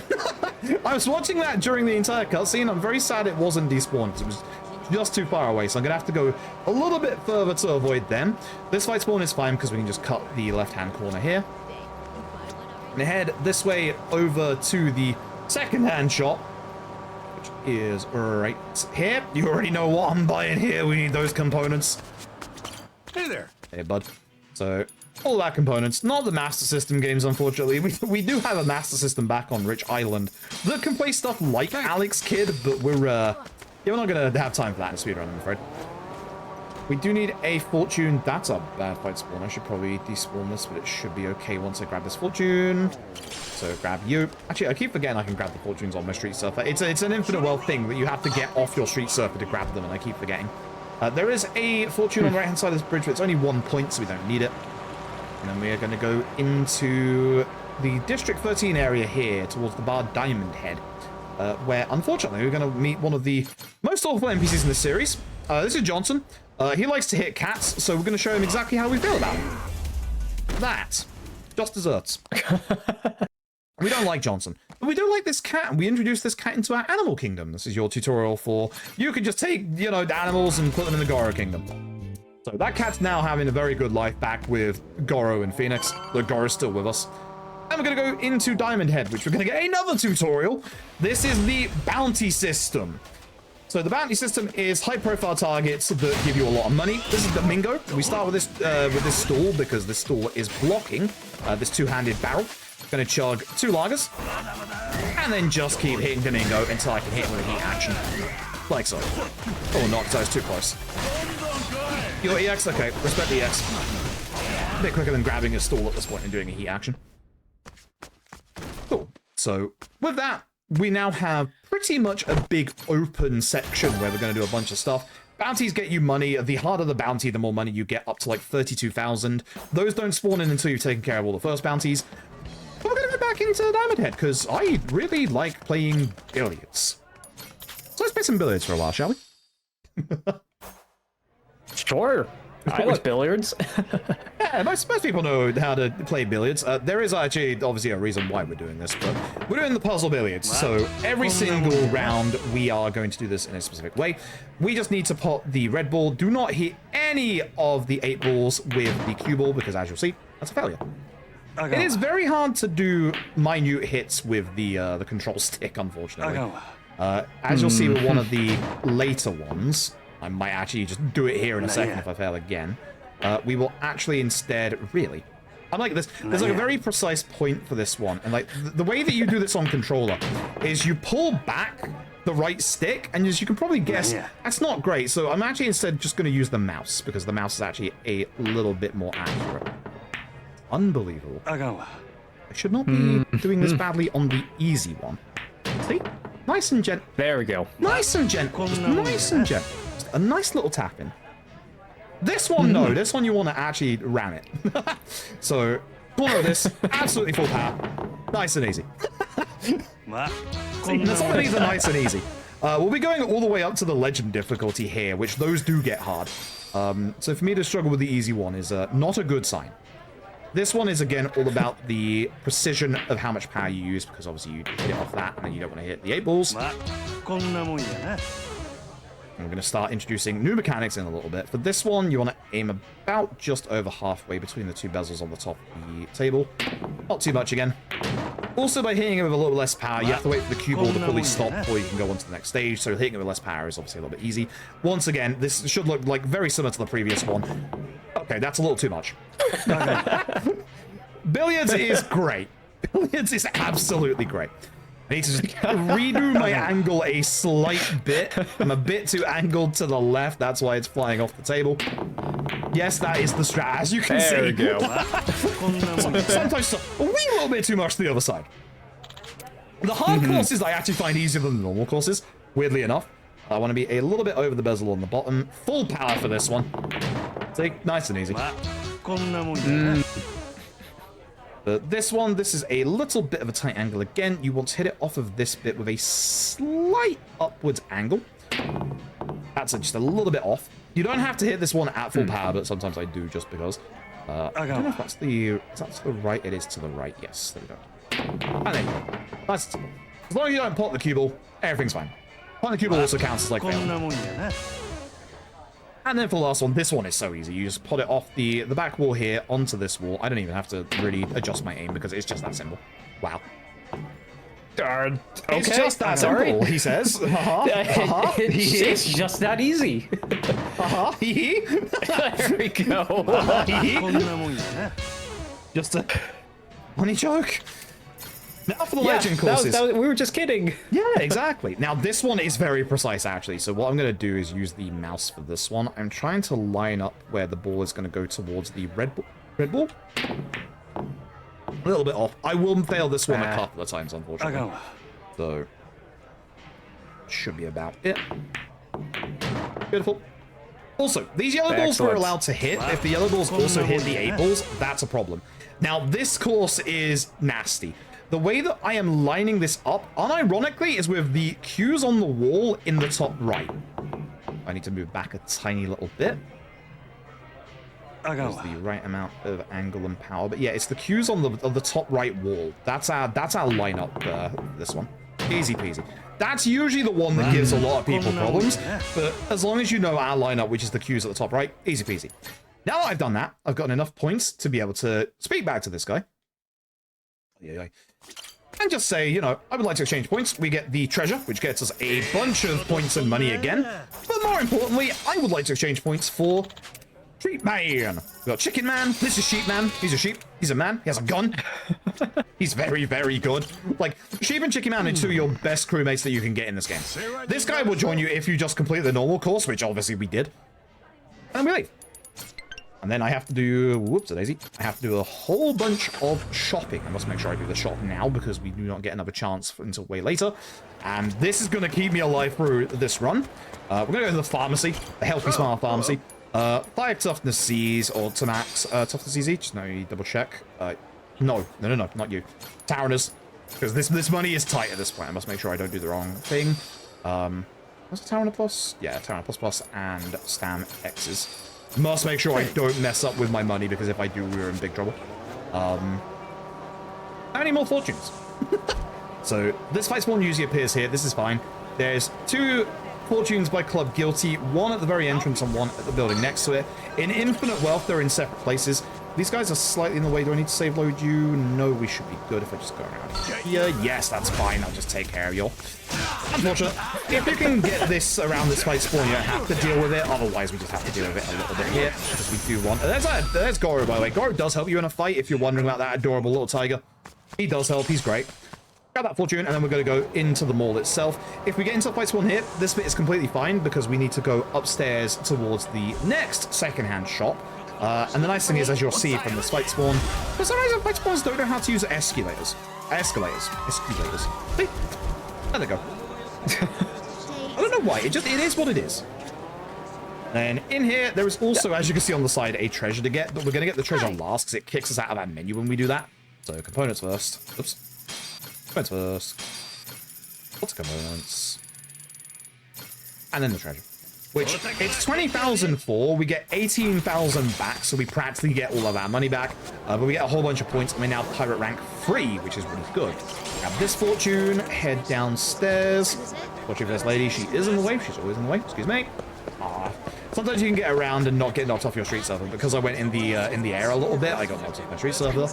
You know that fight spawn on the right. We're going to carry on past the Boogie Woogie Steakhouse, which we're going to go back to in a second. Great names for places. I think that is actually a real place in Honolulu. I might be wrong on that. Because a lot of these, obviously, like a lot of these brands are actually like genuinely real brands. Get that fortune, and then we get Ranko, going to be our last crewmate for now. We give her 2,000 for us to join our crew. She's only a rare unit, but she's actually one of the better units. She really, really tries in every single fight, unlike a certain someone Masaru. And then we're right here next to the next part of the story. Nice and simple. We're going to get tutorialized here and get a new piece of equipment, the chain hook, which you'll never guess what the chain hook does. It is thankfully a grappling hook. There's a fortune hidden over there. I'm going to go into my menu. I'm going to go and get 2 level ups in charge and shoot, which levels up the charge pistol shot that we've been doing. And you'll see now that it has a giant AoE to it in this next fight. So we have a tutorial here, which we are going to do the first part. Charge up the style, hold it, and then let go. And if you're lucky enough that the Kaminsky doesn't go to the right, you can take care of everyone in one shot. Usually most of the time Kaminsky will actually just move and you will have to do an extra shot like that. So at this point, this is where the video game says you need 10,000 yen and 15 crewmates, but we've already done that. Unfortunately, I'm about to go and spend all my money. So we're going to go over here. We're going to jump off. We're going to grab this fortune, very hidden away. Gonna go over this direction, past this fight spawn. It should not see me behind this car, which is nice. And then we need a tiny little bit of extra points and money. So before we go into the adult entertainment shop, we're going to open this chest. A little bit of movement there by getting our chain hook to stop our fall. At this point, we're going to buy, instead of the M rings, the S rings, 5 of them. We now not have the money. If we were doing the run, we taxi away at this point, but because we're doing the marathon and because Goromi is an option for those of you who would like to contribute to the costume bid war, we're going to go over here, hopefully past these guys, and grab this chest, which contains the Goromi outfit. So we can now sort to Goromi at any time if we'd like to get those bids in. And at this point... Let's see, yeah, that bid war is still open. Yep, it will be open until the end of Chapter 4. And then we are going to head to the shrine. And if we got all of the fortunes, hopefully, we can just grab this chest, 4 points, and $11,000, which is the deficit that we are missing from obviously all those rings we just bought. So the S rings are the easiest and biggest amount of attack upgrade equipment that we can just get in the run, and we can just buy 5 of them from the start. So we are about to have a metric ton of attack. We get Clark in part of our crew now, the guy that we hit with a bench earlier. He understands. Thankfully. He's been fixing our ship up alongside Julie, and this is the point where we needed all of those components. So instead of actually leaving, we're going to go over to Julie's, and with all those components, we're going to get 2 specific weapons for our pirate ship. One is the normal default version, and then the other is the souped up version, which is much better. So speak to Julie. We're going to get the laser cannon, and then the super laser. So that's the reason why you need all those components.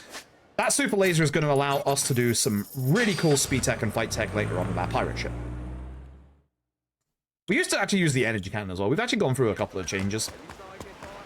So with that, we go to the Goromaru. This is where we get shown our brand new souped up pirate ship. And going down into the bottom part of the ship, you will once again see there's the boutique behind us. So anytime that bid war goes up or down, we can then change our costume whenever on the pirate ship, which is really nice. That's why we can keep it open all this time. Mm-hmm. And please do get those donations in. It is going towards a very, very good cause. We all do really appreciate it.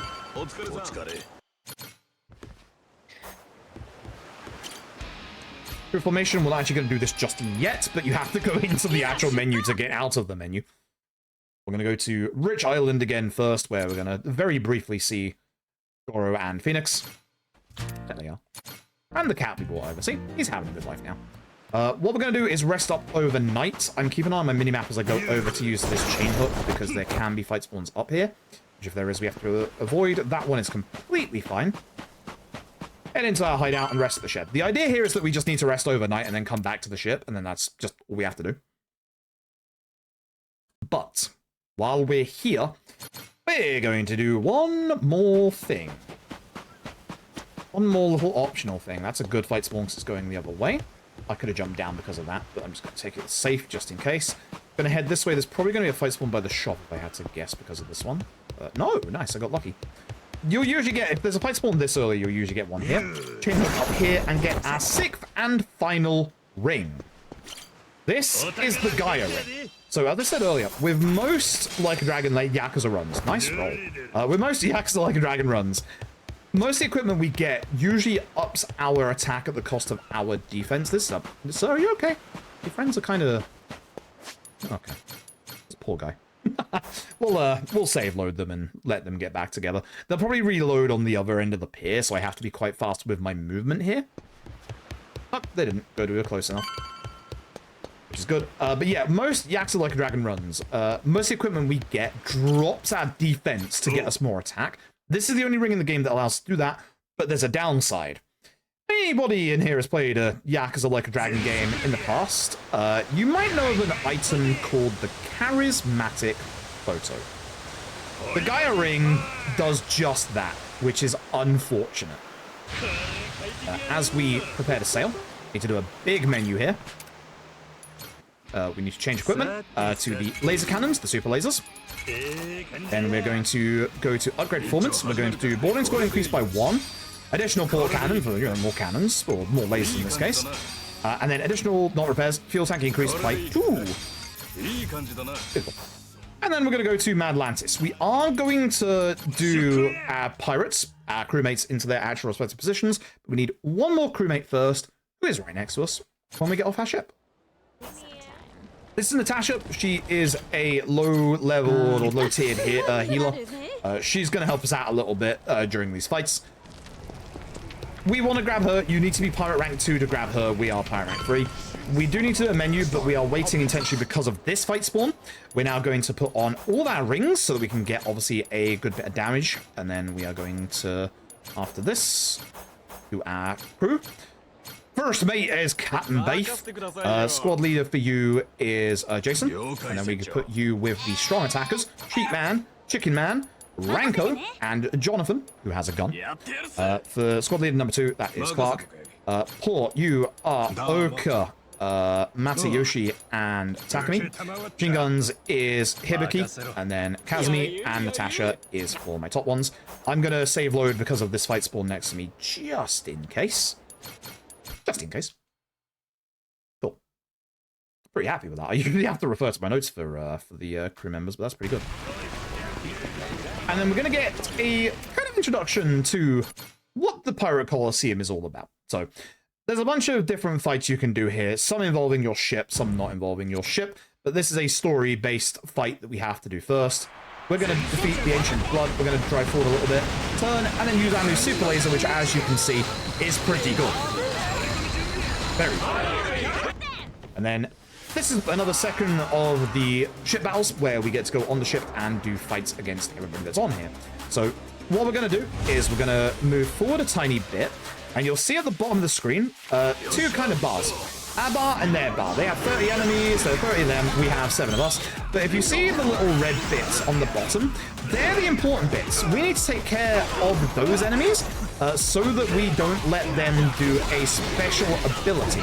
Special ability is usually not like too bad, especially with like the early fights, but it just loses you a bunch of time. So I'm gonna go over to this guy. He is the main like actual like leader. Where's the last enemy? Up. He's right behind you. Usually Clark is a decent teammate, but he was very fixated on the actual leader of the pirate ship there. So you'll see that we're basically taking care of like all the enemies on here. Once they're all gone, or once our units are all gone, then that's the end of the fight. And then at this bit, I have forgotten which bit this is. So this, this is the fast travel bit, isn't it? Yeah, we have to go to the cave. So we have to run to a cave. This is going to introduce our hideout here on Madlantis. This fight spawn is actually really good because this will allow us to use Mad Dog and run down a little bit. Hopefully they don't get too stuck, because I would like them to be chained all the way down to the bottom if possible. Got a little bit stuck there. I usually jump here to give them a little chance to get a little bit closer to me and also go past those stairs.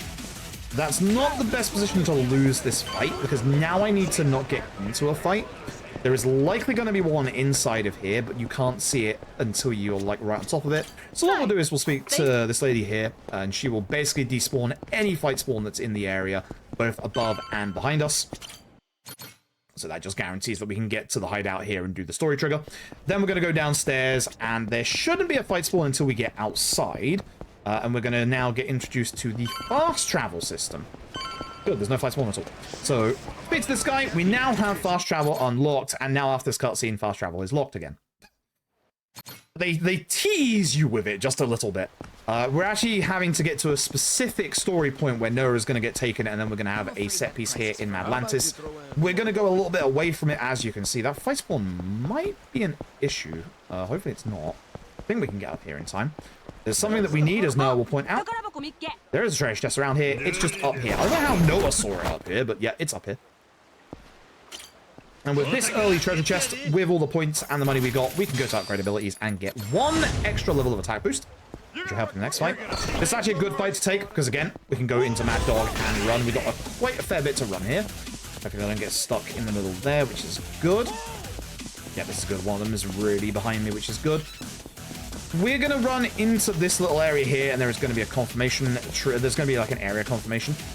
I'm going to get my jump off before we got to change back to C-Dog. That's fine. This fight spawn won't get into a fight with us. We're just going to run here, and then this is where Noah's going to get taken.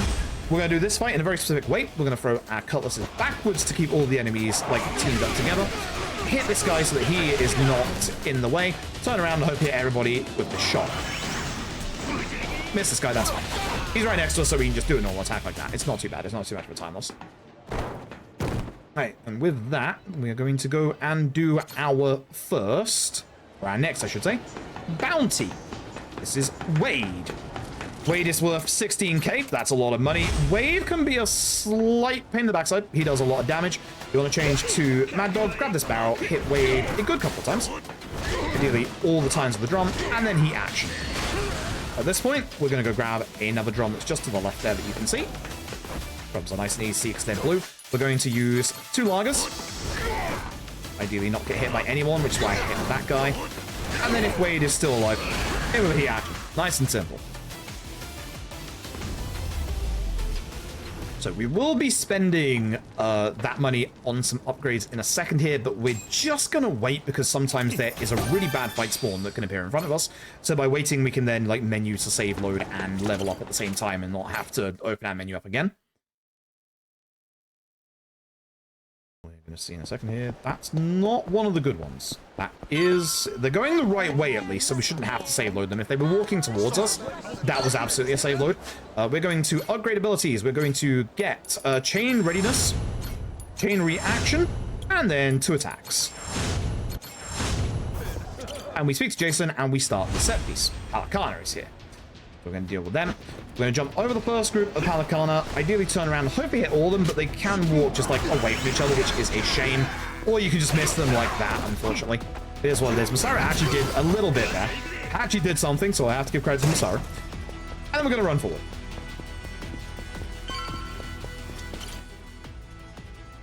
There's sometimes a little stop in the cutscene. If you're paying attention, you'll notice it. That's when you can skip. Happened just then. And then we're going to chain hook. We're going to get into another new mechanic coming up. As I said, this chapter is just completely full of tutorials, new mechanics, and stuff like that. It's a very long chapter, and there's still like 15 minutes left of it. Again, use our hook to hopefully interrupt our animation of falling. For this one, this is going to go in one of 2 ways. If I can get the strong attack off early, which unfortunately he guarded, then this goes the same way every single time. So at this point, I'm now going to have to wait for the parries. If you get the strong attack off, they all go down to the strong attack. Like, they work in like the same kind of like momentum. Unfortunately, they go really aggressive most of the time if you have to do the parry. So it's a little better if you mess up getting the strong attack at first. It's actually a little better just to go through with normal attacks, to be honest. At this point, we're going to run, we're going to jump, and we're going to go over to that warehouse over there. We'll try to clip the edge of the roof, so unfortunately I lost my momentum on the way down, which is a shame. Before I start this next fight, we are going to be mashing on our style swap to go back to Sea-Dog. Lovely. Anytime a fight starts, you can change your style for pretty much free with no, like, time loss. Very good. Very, very good fight. So we're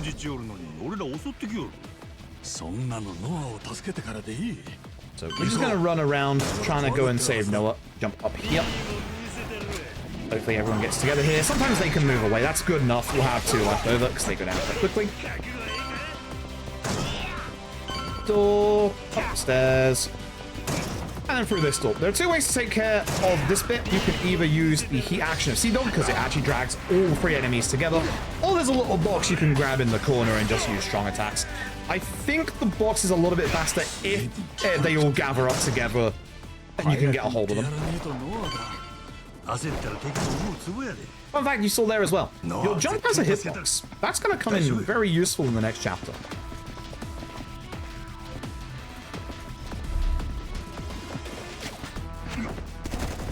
Okay. So for this fight specifically, we have a full madness gauge. I've been building up for like the past like 15-20 minutes. This is how you deal with grenades, by the way. You just throw a sword at them. Yep, okay, yep, sure, okay, yep. Pirates. Of course. I'd have a little bit of whimsy and fantasy in a pirate Yakuza game. Just a little whimsy, just a little. You gotta have the magic there somewhere. That's right. So unfortunately, this fight has some very annoying enemies that have machine guns. So we're gonna doppelganger because we still don't trust Masaru, and we're gonna hopefully not get hit by any more grenades. And we're gonna go after certain enemies in particular. I saw one in the middle there, and then the guy that just ran to my right is the other one. At this point, oh, he was EXing. That's unfortunate. I didn't see that in time. The red screen flash should have given the game away, but thankfully, whilst I'm being dealt with by these guys, dodge. Thankfully, we can literally just let our doppelgangers deal with the rest. Like, our doppelgangers are really, really good. Though I said earlier your doppelgangers are great, they are really great. And ideally, you can get through here without having to stop to change your style back to Sea Dog, which is really nice. So, boss fight. We don't know who this guy is. We're going to get behind him with chain readiness. We're going to do a specific combo like this. That's going to go to phase 2. Going to get a mid-fight QT. A lot of the mid-fight QTs in this run we are actually going to skip because it's faster to do so. Every single QT in this game is a button other than circle. So if you need to fail a QT, circle. Respect the X's. You know the drill. Respect the X. If you get a good enough angle, you can actually just dodge that without having the counter come off, but the counter is also still fast. It just still takes him out. So it's not too bad either way. Just as long as you respect the EX, much like every other fight in this game, you will be fine. With that, we got Noah back. Noah gets temporarily removed from your crew. That's going to happen again later on with somebody else, which we'll have to deal with in the next chapter. We don't need to put Noah back into our crew just yet, despite the fact we have pirate ship stuff happening in this chapter. We're supposed to go to Hawaii at this point, but what if we did like 10 minutes of side activities that don't have any bearing on the plot that we're forced to do? That sounds good, because we have to. We are unfortunately forced to do so. So, time to head out. We're going to get into a optional side bit of content called the Devil Flags. They're a group of pirates. We get a little bit of story introduction here. We're actually going to get a new crewmate, and she's actually pretty good. This is Misaki. It's a very unflattering photo because that gun is bigger than she is. I don't know how. It's just a weird angle. She's pretty good once she levels up a bit. She's actually quite aggressive when she levels up. She's a ranged unit. She is quite good with her attack as well. She's got a pretty decent leader skill as well that we used to use, but we actually use a different person instead now. So we have one more little drive around section in our pirate ship to be able to get to where we need to go. So once again, we'll have to keep an eye out. We don't need to worry about components at this point. The components for the super laser, so we don't have to worry at all. It is just about don't get this fight spawn. So I'm being very, very careful to do this at the right time, which I want to say is this ring, I believe. The angle of this one is weird because it's like directly in front of you, so you must make sure you do this at the right time. Perfect. Yep, that's the one. Good. It's going to also tutorialize us on a whole bunch of stuff that we still haven't been tutorialized about the pirate stuff. Once you get out of chapter 2, which is in like 10 minutes, the tutorials pretty much stop at that point. This game has a lot of padding in chapter 2. So once you get to an island... So be it. Yeah, that happens sometimes. Once you get to this island, we have the ability to change our crew, which we're going to do. We're going to swap out Masaru, put in Ranko and our Sheep Man and Chicken Man, because they're our good attackers. They should hopefully help us deal with these guys a bit fast. Ranko's not super great at the start here because she has a little HP. But Sheep Man and Chicken Man, as you will see, they're pretty good. Okay, I stopped one of the gun enemies. There are 2 gun enemies, this one and one on the other side. So as you can see, I'm intentionally going for them, and then I'm dealing with the rest of the enemy. So they just run to the right. I think they did. Yep, thankfully, we took care of the most of the normal enemies. At this point, we are going to hopefully take care of Okada with Okuda with normal attacks. And then with our last hit, Langford. Good fight. Very good fight, actually. All the enemies did what I pretty much wanted them to do, which is good. And obviously we had Sheep Man and Chicken Man do their jobs. So, it's kind of like your results screen. You'll get it a couple of times. We'll be able to skip the later ones, which is good. We get some treasure. We get a mirror that gets us some more points, some more money. Again, points and money are useful for upgrades, for what we want in the run.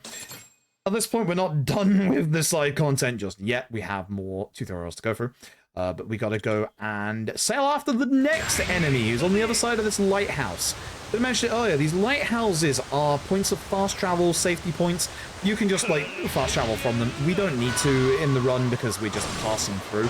There's a lot of, like, side islands you can go to in this game. They're quite fun to do casually, but obviously in the speedrun we don't want to do that. But we've got a couple of minutes of sailing, so if you've got any messages now is genuinely a perfect time. I always do, and we have some donations, so thank you all for your generosity. Yeah, I've got $5 from Momo who says, let's go Froob, putting this towards dressing Majima up as one of my favorite RGG hot boys. So that $5 goes towards Daniel Zhao. Oh, nice. Yep, thank you for that. And then we have $10 from Spin Their Yarns, who puts their donations both towards Kiryu Kazuma and Tanyo Zhao. So right now, Tanyo Zhao is in the lead with $10 and Kiryu Kazuma with $5. So those are your first two outfits. We're going to be putting those on right now. I believe I can do this while I'm here. I just want to get the lighthouse just in case. I think I can do it at any point here. So what we have to do to change our costumes is go down to the deck of our ship. I'm fairly certain I don't have to get the lighthouse, but just in case. We can just run down here, go in this room, go past our home-installed karaoke set. I've lost where the stairs are. There they are. Ran a little bit too far. We have a karaoke set on our ship, because of course we do. We're Majima Dora. We'll go over to the boutique. So you said Zhao is winning, which Spin Their Yarn certainly knows what I like. So I'm going to make the style that we use the most, which is Sea Dog, into Zhao's. So customize, set, at Jungi. Almost. There's Zhao, and we, oops, yep, save. And we said for casual, we are going to, not set, we are going to customize Kazuma Kiryu. Right, we have two Kiryus, don't we? We have normal and we have Hawaii. I'd said normal Kiryu, so I guess we'll go normal. That's my bad. I forgot to say specifically. That's my bad, but yep. All good. I forgot we have two Kiryus in this game. I assume we want the classic Kiryu, but if anyone wants to correct me, feel free to do so. If you want to donate for that, you can specify. Yeah, it gives a little bit of different colors, because Zhao's outfit is nice and dark, and Kiryu's normal one is, you know, normal. Bit beige. Okay, I need to get these rings, because my boost. Yeah, anytime we're on our ship, we can basically change our outfits. The bid wall will stay open until just before the end of Chapter 4. Once we hit the finale, like, as soon as you hit the finale, it is all hands on deck, or pun intended. You just go through the game and go do, like, the final set piece. I know Spin Their Yarns knows me well and knew I wanted Zhao's outfit, so Spin Their Yarns, I appreciate that. No, I also appreciate the Zhao outfit as well. Thank you very much. Thank you, you too, yeah. Thank you very much. I do like my boy Zhao. And the Majima actually pulls off the Zhao look really well in this game. So, once again, here's a pirate ship. Once again, I have lasers. As long as I get this at the right angle, we don't have to do anything else. Nice and quick. Now you get to see me in Zhao's outfit. So yeah, the one that's winning the bid war I'll make for Sea Dog, because Sea Dog is the style that we use the most in the run, but we do alternate between Sea Dog and Mad Dog quite a bit.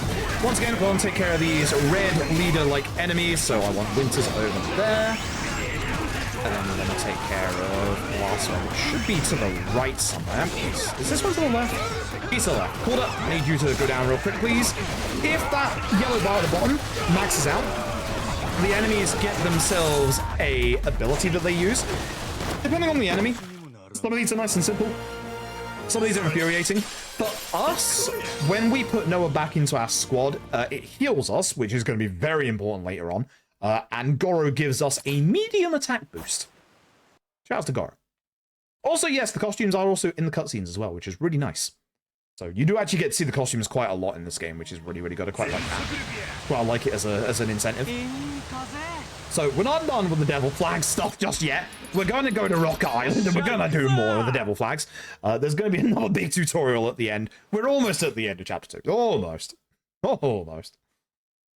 We've got, like, 3 fights left to do. It's one of them. So we're just going to drive our ship. There's no boost rings, but you just hold forward here, and you can see we have extra boost-like floatsomes in the water that we grab just to refill our boost, and we can just keep boosting all the way to the ship.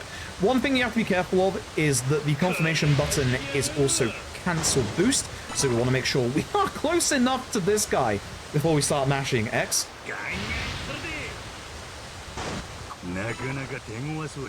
No, it doesn't happen when Majima says it seems like a tough customer. You actually have to make sure you get there in time. I believe there's a cutscene before this fight. We skip that, and then we carry on with this fight. This one is a little bit tankier. A little bit more HP on this ship. So we want to do both lasers. So I'm going to cancel my boost here as I'm lining up with one of my lasers. As soon as that's over, spin, do a little bit of machine gun damage. The ram also does a lot of very good damage, and use the other laser, and that should be it. Very nice. Very, very nice. Could have done a little bit tighter movement, but still very good. I'm still happy with that. Is this our ship fight? This is indeed our ship fight. So we're going to do charge and shoot to the left twice, and then once to the right. That's not the guy I wanted, unfortunately. To the right now, because that should get most of, yep, 2 of the enemy. Guard Captain is making his way to me because he's a little unhappy that I shot him, which honestly, understandable. And we stop their ability. So at this point, we take care of that. The explosions you are seeing is Chicken Man with his rocket launcher. The machine gun stuff is Sheep Man. You can now understand why I keep saying they're amazing. Great crewmates. Yes. Love them. Also that ending screen. That too. They are actually genuinely 2 of the best crewmates. In Gaiden or sub-stories, they're actually 2 of our best party members that we can get for the Colosseum as well. It's unironic that they are just the best units in both games. They are just absolutely absurd.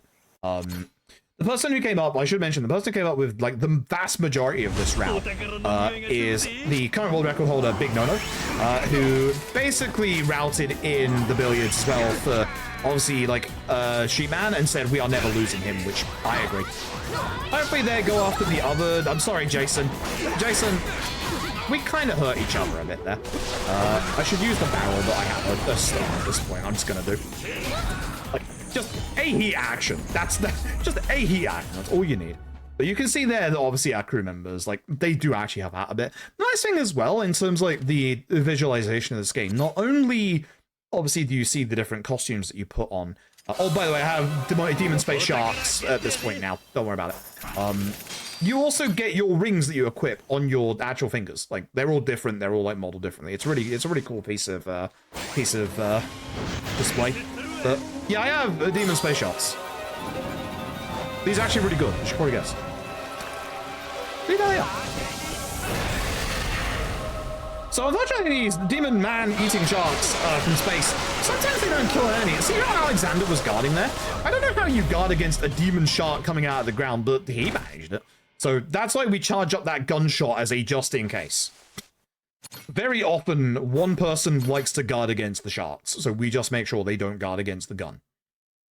For some reason, our gun goes straight through their defense, but the shark doesn't.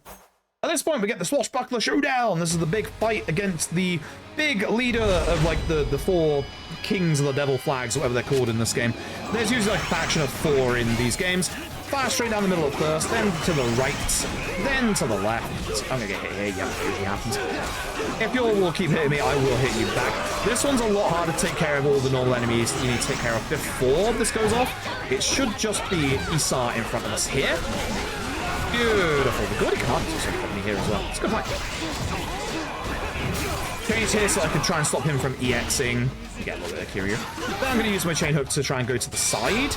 Watkins is still alive. That's a surprise. He usually isn't. One person left. Who's alive? Okay. That's a Captain Beef. That's my first mate right there. Also that guy.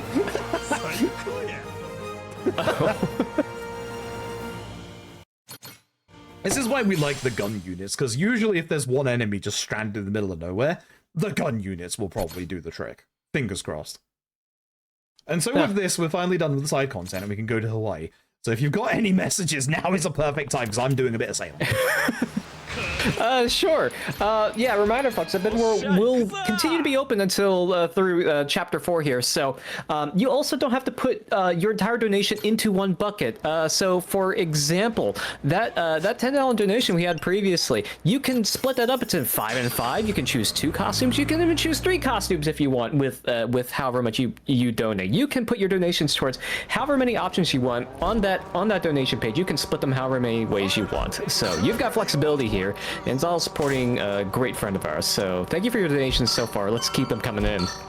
Yeah, thank you everyone for your generous donations so far. It's been fantastic. The nice thing about this bit is even if there's a fight spawn here, it's an area trigger, so you just go into it and that's the end of the chapter, at last. Chapter 2 is exceedingly long in this video game. By comparison, Chapter 3 is exceedingly short, but it's also really, really cool. We're pretty much done with every single tutorial in the game at last. Now the game is just going to focus on the actual game itself. Outside of this starting bit where my first mate, Captain Beef, is going to tell me about a man and his 7 golden balls. Don't worry about it. It's a Okay. it's a sub-story that was introduced in Gaiden that they reused in this game. Yes, when you get the 7 golden balls, he grants you a wish. It's not a good wish in this game. Sounds vaguely familiar. It might be a reference to something. I'm not quite sure what. Like, I don't know. I've never watched any anime in my life, that's for sure. So we're heading back to Nele Island, where we're going to meet up with the leader of the Yakuza folks here, who goes by the name of Shigaki. And fun trivia fact for Shigaki. You're seeing real Majima. Shigaki, this guy in the floral tiger shirt, he played Majima in the actual Amazon Prime Like a Dragon series. That's the last thing we'll say about that series. I learned something new today. All right. Yeah, it existed. It was a thing. We tried. It was okay. Not great, but yeah, he was Majima and he was good in it. So we're gonna hit him twice. Now, the problem with Shigaki, he has this move, which thankfully, thanks to Clark hitting him, he didn't do. He loves to shimmy. He likes to dodge, and it's a pain because he just dodges constantly. Now, the nice thing is we've got 2 of our boys that we haven't seen in this series for a very long time. We go for Dennis Chainsaw Man there because he guards a lot because of his chainsaw. The guy behind me is Minami, not seen since Yakuza 4, and the guy in the hard hat at the back is Nishida, Majima's right-hand man. Unfortunately forgotten because of Majima's still amnesia that is going to carry on. It would be really bad if our sworn brother Saejima was suddenly going to turn up and get very mad that he thinks that Majima is taking time off of doing the important Yakuza stuff and just frolicking around as a pirate. So unfortunately, our sworn oath brother Saejima is right here. He's just arrived. And yes, he's mad. So we gotta deal with him. If you've ever played these games, you know the history between these two. It's a long history. Yeah, we get this fight. We were always going to get this fight. It's so cool. There's a really cool mid-fight QT that unfortunately we will be skipping, but we have to do this fight in a very specific way. It should go the same way every single time, hopefully. We're going to use Chain Readiness to get behind Saejima. As we flip over, we jump to Lagers. We're going to do a combo onto Saejima, and then we have to be very careful, because at this point, he can absolutely destroy me. But if we get the good dodge off, we can get to the mid-fight of the fight. Again, ever you need to fail a QTE, always circle. No QTs in this game are circle. Now, unfortunately, the nice thing is Saejima doesn't have an invuln phase, but with that slight little bit of purple HP, we don't have enough damage to take him out. Easily fixed. Change to Kazuma Kiryu style, grab the barrel, hit Saejima once, then use the heat action, and Saijima's gonna keep talking about us having a big long fight when, Hard? Fight's over, you lost. Nice and simple. So yeah, Saijima's not too impressed at Majima for gallivanting around as a pirate, but Majima still has amnesia, doesn't know who Saejima is. So we're going to head back to our pirate ship, the Goromaru, and we're going to get 2 new crew members in the form of Nishida and Minami, who Saejima has basically told, hey, keep an eye on that guy. Fair enough. think Majima definitely needs looking after for a lot of these games, considering the trouble that he gets himself into. But we're going to head back to Madlantis, because the person that knows about the secret of the Esperanza, the treasure that is here supposedly on Nele Island, is an American. A 90-year-old American who goes by the absolutely amazing name of Spade Tucker. Spade as in, you know, the card deck. Spade Tucker. It's great. Absolutely great. Fantastic. Yeah, it's a great name. I don't know why, but it makes me laugh every single time. Like, I actually love it. And yes, you should hate watch the Amazon Prime show. The first 3 episodes are actually pretty good. Like, just remember that the producer hasn't ever seen Yakuza before. It is a loose adaptation, and we will use the word loose very, very strongly. Saejima turns up for like 2 minutes, and it's not good. Very not good. So we're heading back to Hawaii. We got to go and meet up with... Wait a minute. Group formation. Hold on. No, back in. Yeah, it's Saki. And then everybody else. Right? Yeah, that's right. Just remember what I was doing there. I'm actually a little wrong there, because I was supposed to wait until I was done with this bit, but it is fine. We need to, yeah, Street 7. That's right, yeah. I'm thrown off because I did that menu at the wrong time.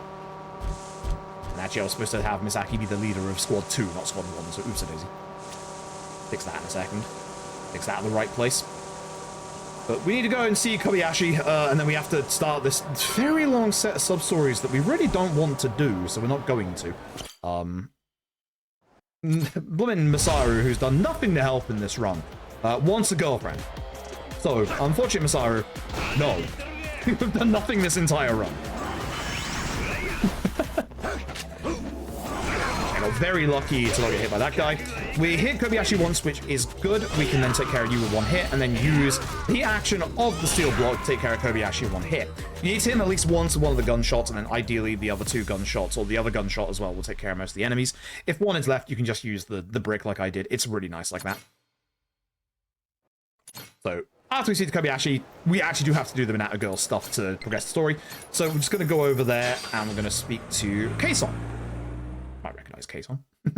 She's a little famous on the internet. In this game, she's called Kay. She works here at Revolve Bar. There she is. So, we're going to get introduced to a side NPC from Infinite Wealth. Machiko-san, do not pay. She'll steal all your money. She'll steal $7,000, which we actually do need for this run. Then we go back to Julie's. So yeah, do not pay. Do not pay that lady. Do not pay. It's not our problem. It's her bar tab. She refuses to pay it. I'm not paying it. Well, all right. I need that money. I actually need that money in the next chapter. So we're gonna head back to the boat. At this point, we can just carry on with the stories. That's now all the side stuff done. I need to make sure I rechange my ship to the right members, because I accidentally did mess up. Yes, I need to put Jason back as Group 1 lead. So, group formation. Jason, if you get back up here, that'd be great. Thank you. Misaki, you're in here, and then Clark, you're over here. There you go. That's the correct one. There we go. Yes, Misaki, Minami, Nishida, Clark for now, with 1 suspiciously open slot available for later. And then we are now going to have to go and deal with the pirate hierarchy that is here in Madlantis. We are trying to basically get Spade Tucker out of Madlantis. The King Raymond Law, great names, won't actually let us do that. So we are going to go and do 2 rounds of the novice tournament here. So this is all this is going to amount to, is like 2 rounds of the Colosseum. So as you can see, just like the one earlier, we got like 1 very small ship that doesn't realize I have laser cannons to deal with. And then once we have dealt with that, we do an on-deck ship fight, and then we do it again. So you can see at the top right, there is the ship icon, and then the 2 sword icons. That indicates what we do over the rounds. So if you got any messages, again, now would be absolutely perfect. You've got like several minutes. Yeah, absolutely. So folks, if you want to see what other games are on the schedule, you can type !schedule in the chat to see the rest of Saving Sarah's game lineup. It is an absolutely amazing game lineup, because up next, after Pirate Yakuza, we've got Legacy of Kain Soul Reaver coming up. By Jaxler, and the fun thing about that is that we have an open incentive for that run. if we raise another $176 from now, so that would be $1,222 cumulative, we'll unlock a bonus Soul Reaver 2 remastered any percent run, so you get two Soul Reaver runs for the price of one. If we manage to meet that incentive, you'll get to see more Saving Sarah, more content, more Soul Reaver, more stuff if you donate now. So any and all donations are greatly appreciated. I would love to see that. I'm sure you all would as well. Plus, we have that ongoing bid war for Pirate Yakuza. Again, for that, you can change the costume at any point during this run. That's all up to you, whatever you choose to put your money towards. So we've got lots and lots of things for you to help support here while we're saving Sarah. So thank you so much for your donations thus far. Let's keep it going. Yeah, thank you all very, very much. Those Soul Reaver games are actually very good speedruns as well. I also know Jaxler quite well. Jaxler is awesome, so I'm looking forward to the next run after this one. Gonna be chilling in chat whilst Jaxler's doing his thing.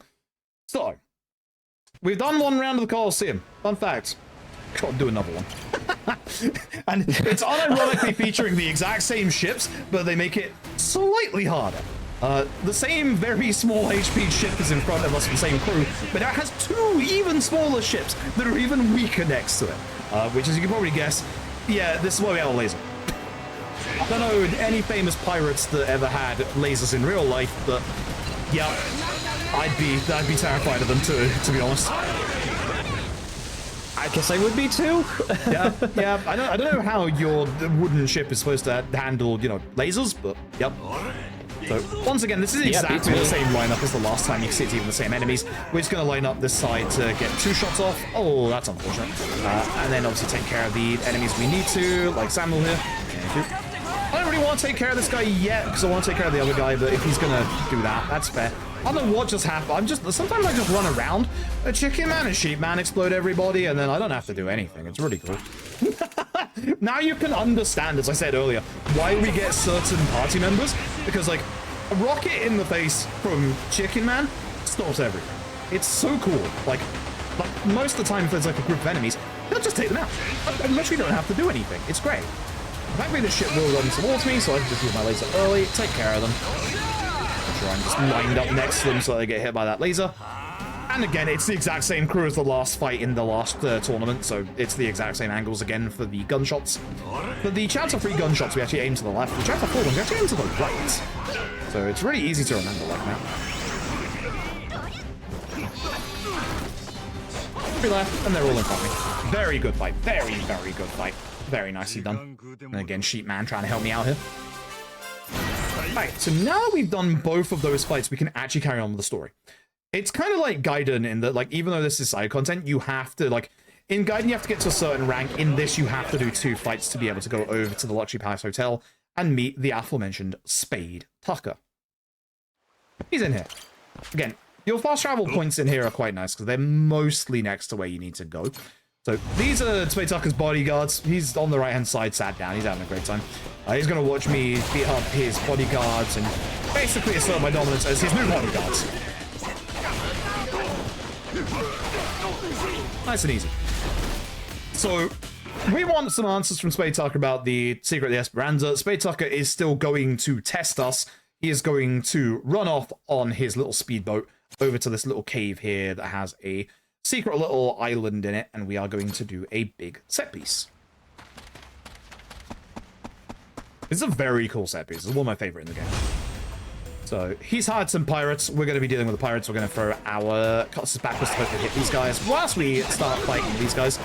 Hopefully we take care of Sanderson, and then the nice thing is from the entrance of this cave, we can actually use our gun and hopefully chain everybody. It's unfortunate. Hopefully again, Jason Sorrow also do something, which, I mean, Jason certainly did. Sorrow actually might have taken an enemy or 2 there. There's usually a couple to the side that weren't there, suspiciously on the Sorrow side. But I didn't see it happen, so I don't know if he did or not. Nice, good early hit. Ideally, you can get more than obviously having these 3 left. When the last one goes down, switch to Dragon Star, switch to Mad Dog Star. Both Jason and Masaru get captured. We're going to go through this set piece alone. And as I said earlier, your jump actually has a hitbox to it, so we will literally be using Majima's head to hit some of these switches. Back to the door frame, charge up the gunshot to full. Make sure you get it off before this guy hits you. Unfortunately, we had a lot of enemies here just not go into the room, but not too bad to deal with them. Fortunately, he stayed there. And again, you're just going to jump here. This is the easiest swashbuckle section of the game. This is a specific timing. So we're going to take care of this guy first. 1, 2. 1, 2. 1, 2. Nice and easy. You have a lot of little extra time there for that one. Change back to Mad Dog style. Kazuma Kiryu style. Head up the switch. And we have, of course, in any secret pirate cave, a laser corridor. I knew that was going to do that. That's why I tried to jump it. I could have ran that one. I think I would have just got through. Do it again. Yeah. Nice funny ragdolls, at least. So yeah, the switch is at the very end. We take care of the switch. We keep jumping upstairs. We keep headbutting switches with good old Mad Dog. Again, run in here, run backwards. This drags all the enemies into like this little like chokehold that you can just like shoot them with. Nicely done. Should just be left. Nice. Stay as Sea Dog for this fight. This fight's a little unfortunate. You got some enemies to the left, some enemies to the right that will not get hit by add, charge, and shoot, but most will. So we're going to take care of as many as possible. More survive than I would have liked. Okay, that didn't actually do the angle that I wanted from my chain hook, which is unfortunate.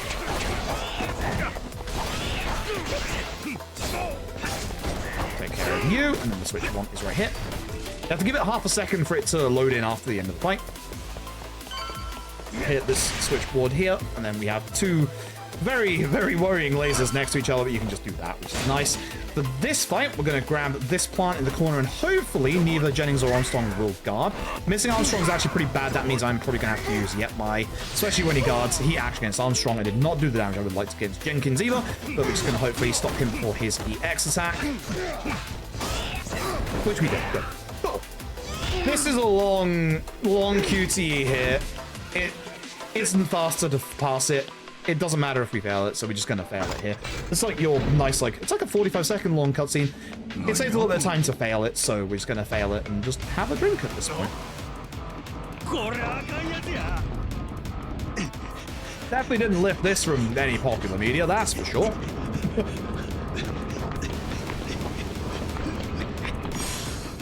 The set piece has some very, very cool music. I might have to take a safety heal just in case, because this boss can actually one-hit me here. Maybe just a tiny bit careful. But this boss is a gimmick fight. It's a really cool gimmick. Remember, this is the first RPG game that has a dedicated jump button. So the game wants you to make sure that you have learned how to use it. This is a giant Yappy robot. Yappy brand themselves. And the weak spot is on the back. So what we have to do is run behind it, jump and hit it, and then jump down and hopefully take care of the Yappy. I want to go from the side specifically, because the side specifically we do more damage.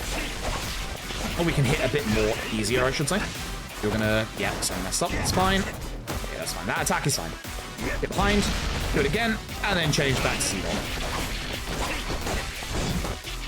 Should be that. Not too bad. Not too bad, not too great. Somewhere in the middle. And that's the end of that set piece, and almost the end of the chapter. All right, looking good. Yep, we have one last little thing left to do. We're going to do a little bit of a level up as well, and then we are going to have a boss.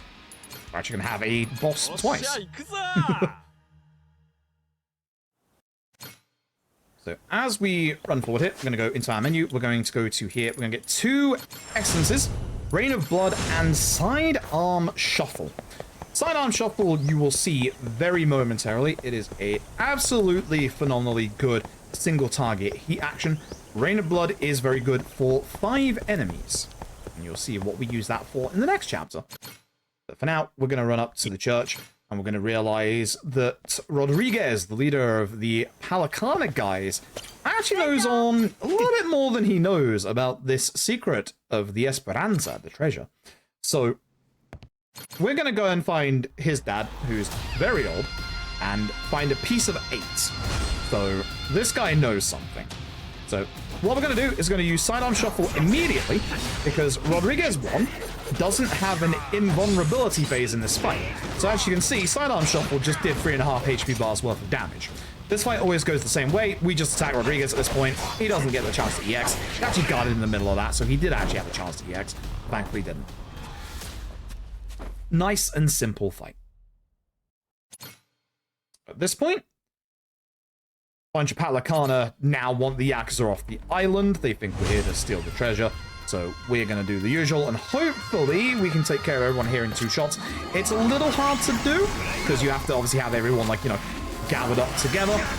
Beautiful. Absolutely beautiful. Especially when there was one guy that started on the right side. Lovely ragdolls. That happens in this engine. Great ragdolls. And now time for Rodriguez 2. Rodriguez 2 does have an invulnerability phase, so we're going to take care of him the old-fashioned way. Grab the barrel, hit with heat action. Long, cool QTE coming up, which unfortunately we are going to just skip. So we're going to fail this intentionally. This one saves like a good 30 to 45 seconds by failing this one. So you intentionally want to fail this one.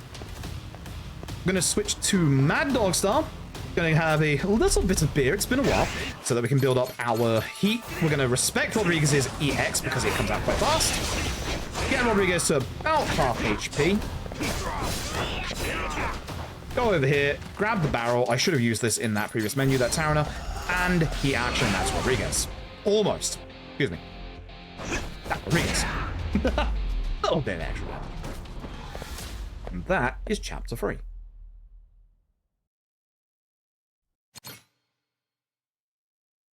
Okay.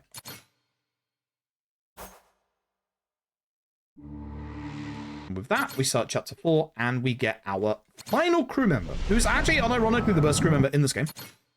It is, of course, our brother. Saitama is absurdly good in this game. Like, he's, like, genuinely one of the best crewmates.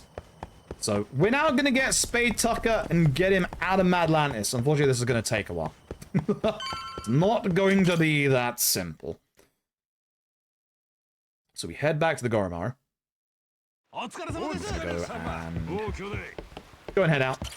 We're going to crew formation. We're going to change Jason to Saitama, and we're going to put Jason into our last remaining slot over there.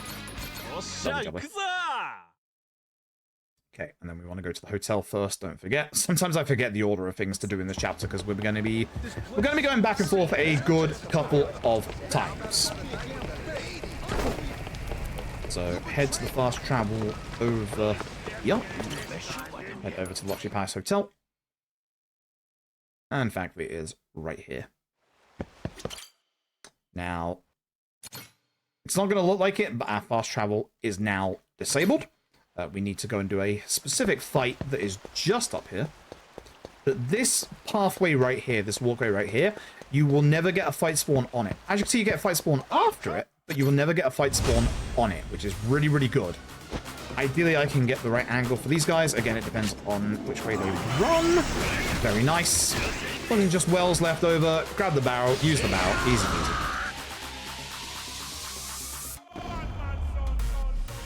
So, at this point, there are 3 main bad guys. There's Queen Michelle, King Raymond Law, and there is also a third person called Mortimer. And we are going to have to deal with Mortimer in this chapter.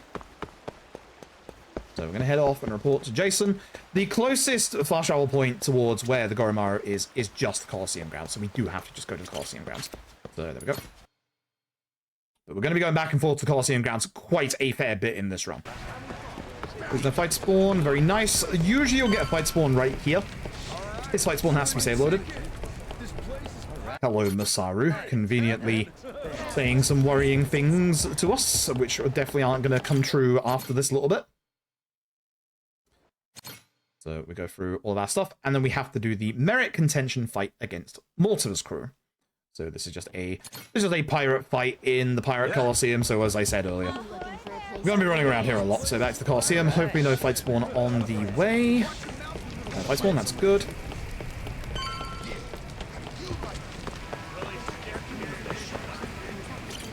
To this guy, and it is in the third menu again. A little bit stronger, 3 stars this time, but still not a match for our super lasers. So as you see, a little bit more HP than last time, and there's another ship that's ahead of us as well that is going to be in the way a little bit. We're going to once again get close enough. That's why I like to use my machine guns as well, just to basically see like how close we are. Pull up that stun gauge. That little yellow gauge on the bottom, if you are wondering, is the stun gauge. Unfortunately, you are going to be in the way. It's very unfortunate because I need to get to the side for my other laser. I don't think I mentioned it at the moment, but like your cannons have a cooldown. That circle that's like around them is obviously the cooldown. So it's important to get off the right attacks at the right time. For Chapter 4, we want to aim to the right-hand side of these ships for the most of the enemies that we want to take care of. Ooh, Cooper, I was hoping you would go down, so I'm going to go over this way. Now, the downside to this ship, you can see every enemy has a gun. Or most enemies have a gun. That is not the direction match you want.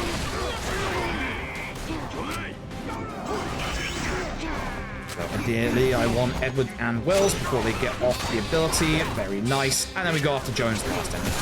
So what I would normally do for like the last enemy, if it's also the strong one, what I will usually do is use the chain readiness, which actually puts you behind the enemy. We did it in the side drummer fight earlier, because that way they actually drop their guard for a little bit, which allows your crew members to also hit them.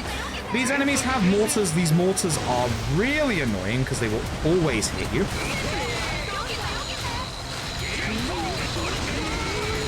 Spin around, hopefully get a couple of hits off.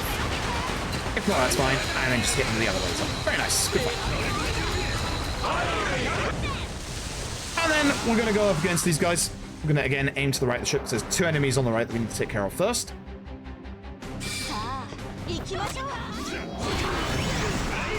So, Kama and Marshall. Hopefully, yep, we can just slide through. Not too bad. Maybe we don't get hit by that many others. Again, Chicken Man should be able to take care of a good couple of these. Take care of Calder. There's Calder from what I said earlier. We want Harvey over Hualani, because he's the one that will stop the ability. Nice. Good stuff. So again, Sheepman doing good job there. Very, very good job by my crew. So this bit, we get told by someone in the video game that with our current equipment, we're not actually going to be able to stop Mortimer, which, that's a lie. So they tell us there's a really cool flame cannon that we can buy that's super great and super useful. All the way in Hawaii, it's not. it's not. It's okay. It's not like terrible, but we have super lasers. It's definitely not as good. So we're heading to Hawaii. I made a mistake. No, that's going to cost me some time. I was supposed to do an equipment thing there. I always keep forgetting every time I come back here. What I can do for now is do Pistol Madness. That is what we do. What I was supposed to do was purchase a specific piece of equipment for our pirate ship, which I will need to do the next time we are back at our pirate ship, which won't be for like another 10 minutes. Which is unfortunate because there's a fight coming up here that actually really, really benefits from having that piece of equipment. But it is what it is. It won't lose me too much time, probably only about 10 seconds or so. But I must make sure I get it as soon as we get back to the ship, because we're going to have a couple of fights that it is actually useful in. So we're going to go over to this little side house here where we're going to find our flame cannon. And would you believe it? It was all a trap this entire time by some dude called Keith. He's back. Keith is back. Those of you who have been missing Keith, this is Keith 5.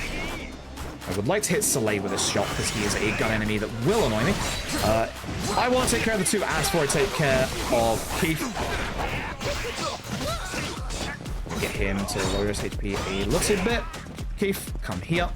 Hit him with a barrel. That'll get him to half HP of 2.5. Please do not break my barrel. Thank you. Dragon Engine and Keith, do you think? Thank you. Beautiful. That's Keith fight. That is as many times as you fight Kuze in Yakuza 0. And then RGG love making their cities into set pieces. This is the Hawaii set piece. So charge and shoot. Everybody in front of us. There's usually 3 that survive that charge and shoot. Unfortunately, turn around for these 3. Because they're quite close together, I can just run at them. This is where you'll see the downsides to the Gaia Ring, because as you've seen, most of the time enemies give you a second before for your gunshot. As you'll see here, no you don't. These two are going to run towards me, so hopefully I can take care of them before they EX, but unfortunately I didn't, so I'm just going to move back a little bit, and then as soon as they go out of their attack, I can just do another shot, hopefully get all those enemies, and this one, unfortunately not. I don't want him to EX again, which is why I'm trying to go for him, but okay, cool, that's fine by me. You can go that way, I'm just going to keep shooting. I was in a bad spot. Okay, I'm not gonna keep shooting. Okay, fine. Fine. I'll take care of you. It's fine. Sometimes enemies are a little bit finicky, and you have to just sometimes get in their faces. Speaking of get in their faces, does anybody remember the cosmic space sharks? Play a dog violin. There we go. Wow. Yeah, as you can probably tell via the UI, yes, there are other animals as well, but you have to unlock them in the Devil Flag storyline, which we're not going to do. Okay, as long as I take you out, that's fine. None of the normal enemies actually survive? That's wild. Usually, like, all the normal ads get taken out by the space sharks, so I'm actually kind of surprised about that. Yeah, these two are chaining me when I'm not actually, like, zipping over to them with my chain hooks, so that is unfortunate. Okay, that's the end of that fight. So, gonna head out to the Crystal Aloha Resort Hotel's side compartment towards the beach so that we can get back to the Goromaru. But unfortunately, not only is Jack turning up, but would you believe it? Once again, for the 6th time and final, thank goodness. Keith is back again. Yeah, he doesn't stop. He does not stop. This man refuses. So he's brought a friend, Urma. Urma isn't actually that strong, thankfully. Sidearm Shuffle takes care of most of his HP. He actually went the wrong way here, which is unfortunate. I'm going to chug 2 pale ale so I can get my heat generated for Keith. Please get Urma. Thank you. And I would like Keith to be over, like, by this wall behind me. So ideally I can get behind Keith or have Keith run towards me. That's very good. That's very good, actually. Oh, you're a bit too far away, aren't you? Yes. So ideally, you didn't eat X. That's really good. That's really bad. I'm gonna just, do this. Because ideally you want him next to the wall so that you can just do your heat action, which is this one. Interrupts his invuln period, but I was just a tiny bit off, unfortunately. Just a tiny bit off. So, that's Keith 6. Thankfully, the last time you'll see Keith. Bye, Keith. And unfortunately, this is the fight that would have gone a little bit faster had I had the right equipment. So unfortunately, we're going to lose a little bit of time to this fight. It is the Jack the Collector fight with his ship. What you usually do is you go up towards the sky, use one of your lasers, and then hit with a brand new rocket launcher we're going to buy. But because I don't have that rocket launcher, we just go the old-fashioned way. I spin my boat, and then hit him with either the ram, which is obviously very good, or the other laser. Nice and simple. Loses a tiny bit of time, not too much. For this fight, we are going to use our other essence we learned in the previous chapter, Rain of Blood. So, because we have our beer, our shot is going to full heal our heat. We're going to aim straight towards Jack, and then use our heat action. Reason why we really like Rain of Blood for this is it's a 5-person heat action that prioritizes the stronger enemies. So Jack is one of those that went down, but the other 4 enemies that we have to take care of to stop their ability are also a part of this that get dragged into the heat action. So with this, most of them should be quite low HP. One of them just went down, and we can just take care of the rest of them. Not Jack first, leave Jack. Always leave Jack. We're just going to take care of the normal ads, which unfortunately they are guarding a fair chunk. Because again, we don't want to see their ability. And with that, we just take care of the rest. Jack is still alive somewhere. There he is. Not for much longer, he's not. He is trying to shoot me, which is unfortunate. I'm just going to jump behind him so he can't EX. Benami! Benami, my boy. I've missed that guy since Yakuza 4. He's actually quite useful in this. He's quite aggressive. You'll know when he's attacking most of the time because he actually uses a flamethrower, which is great. But we get the flame cannon again. The flame cannon's... He's not that good. To correct the mistake we made earlier, change equipment, over to the rocket launcher, the Captain Meteor launcher. Put that, and then there we go. That's what I should have had for the ship fight, but it's fine without it. We desperately want it for the next few fights, though. There is a cool bit of speed tech that we can do coming up. Settle things with Mortimer. It's time to do the main story, right? No. So we're going to get a little bit of side content here that's just come out of nowhere. Raymond wants us to see him, so we're going to go and head over to the Luxury Palace Hotel. As you do. So we go over to, obviously, instead of the Queen's Castle is like at the back and it's by like all these stairs. Stairs are slow as you can see here, so we go to the nice little like area there that doesn't have any fight spawns and then just gets us to the side a lot quicker. You save like a good 15-20 seconds by going this way. Hopefully I have a good fight here because this has not been going well so far. Please gather together, thank you. Good fight on the good shot. Right, I was really hoping you wouldn't have the range for that. Unfortunately, you did.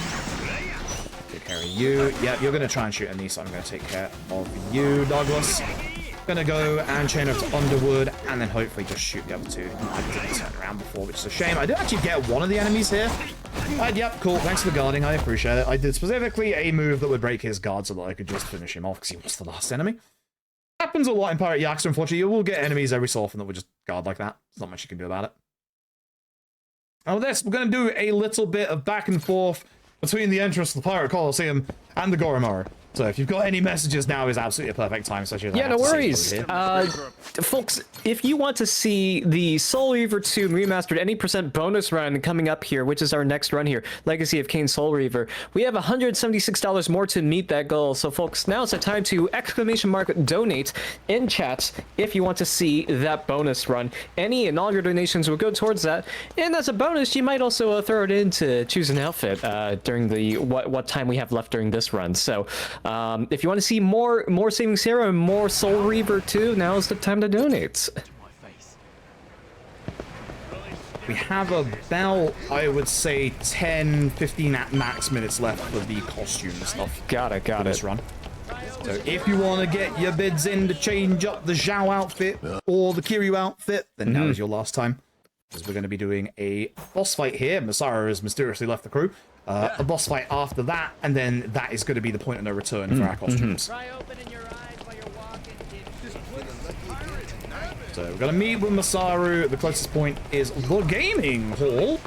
We speak to this guy and then go to the gaming hall. There's not actually that many games here. Like, there's clowns in a cage, and there's golf. You can play some golf. There's some UFO catchers, but that's about it. Not much of a gaming area. Masaru time. Hello, Masaru. So, Masaru fight should go the same way pretty much every single time. It's quite simple. So yeah, the whole bit of this bit, storyline-wise, that Masaru's turned traitor for reasons. There are reasons, but they're not very strong reasons. Hit him once, hit him with a heat action. Cool, that's phase 1. Grab the other barrel, surprise. I'm going to hit him once, and then I'm going to chug some Tauriners. I'm going to hit him again, actually, so I don't have to use too many Tauriners. And there we go. He's fine. Not too bad. Not too bad. So that's the end of the Masaru, betrayal storyline. That simple, just gets resolved within a minute, and it's like, oh, okay. And now we're gonna go and fight Mortimer. Now, the nice thing is Masaru is back in the crew. Remember, much like the game tells you to here, to put him back onto your machine guns. Otherwise, you only have one unit on your machine guns, and that will be a slight problem coming up for one or two of our fights coming up in this chapter. So once again, top things on Mortimer, over to the Coliseum. We are in the gambling in the bar district, so you want to just mash X to go to the top option. 2 text boxes for this man right here. Change Mortimer, and yes. Alright.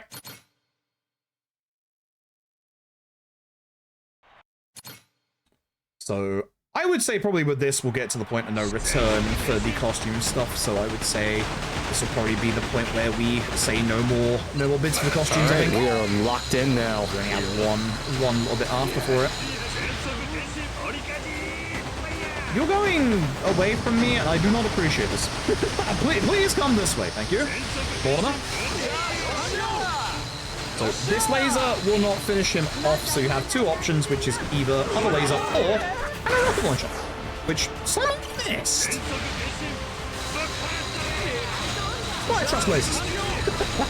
I'm not quite sure how that missed, but it did miss. The Mortimer ship fight, nice and simple.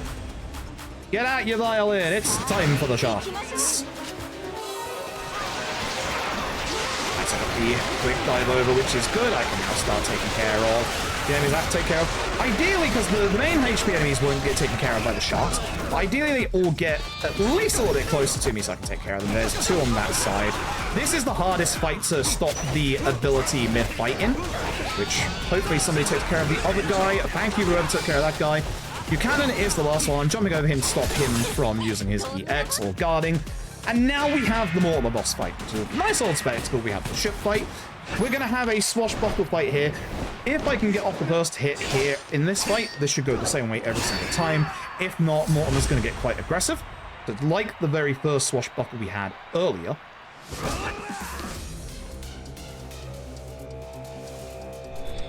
So we're going to do good, strong hit. That's your opener.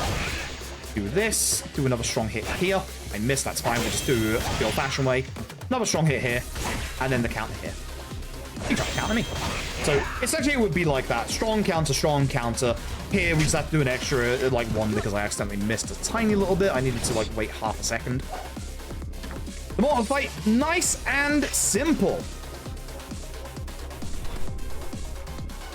Sidearm shuffle. This is going to get into his halfway point. This fight's kind of weird because you get to the halfway point like a little bit early with sidearm shuffle and afterwards, but you don't really want to fight more because Mortimer is a pain in the backside.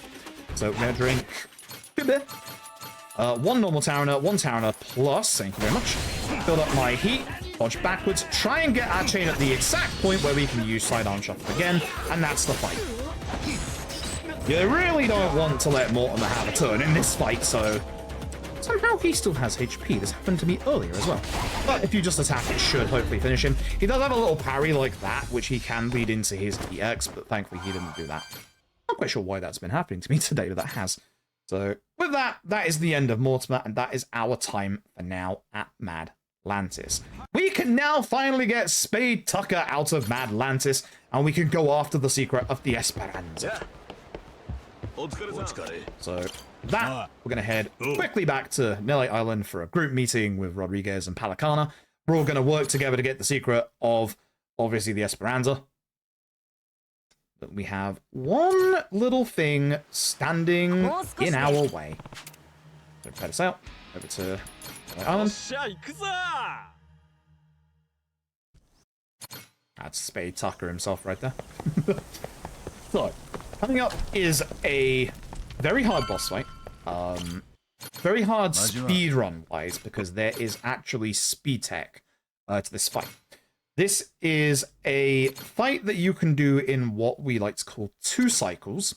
This was I think this was Tojimaru or Big Nono who came up with the strat. I think it was Big Nono. But there is a way to do this next fight in 2 cycles. It is quite precise. We need to have very good movement. We need to not miss any rocket launcher shots. It is quite hard to pull off, so I'm going to concentrate for a tiny little bit whilst I do this next fight, which we start by speaking to Spade Tucker. So this is a little bit of an asset reuse from Infinite Wealth. You might recognize this guy, but I'm going to concentrate here and try and get the 2-cycle squid.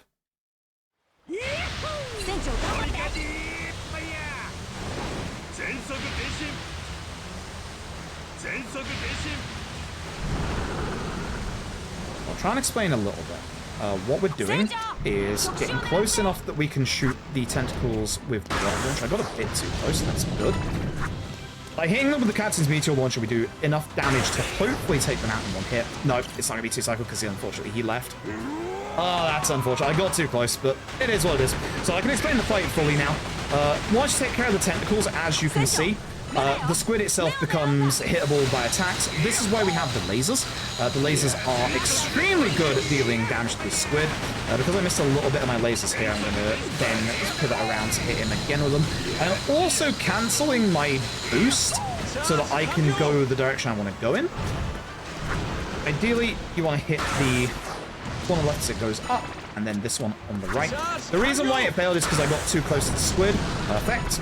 This would have been very good if I was going for 2-cycle. It's a shame.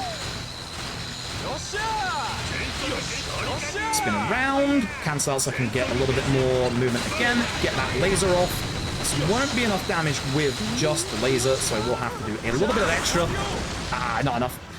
Thankfully, it should be low enough HP that I can just take it out with a long-range rocket shot, I hope. 1 or 2. So, a bit of a shame, but it is what it is. Oh, you dodged. How dare you? How very dare you? Oh, hello. Hello. Thank you for getting closer to make that a little bit of an easier shot. I appreciate you. But yeah, if I didn't have the first turn, if I didn't get too close, I got a little too close, that would have been good movement for a two-faced squid. But unfortunately, I messed up with the first turn. So if you mess up at all with the first or the second phase, there's no way you can get the two-faced squid. Unfortunately, like you know from the start that you just can't do it.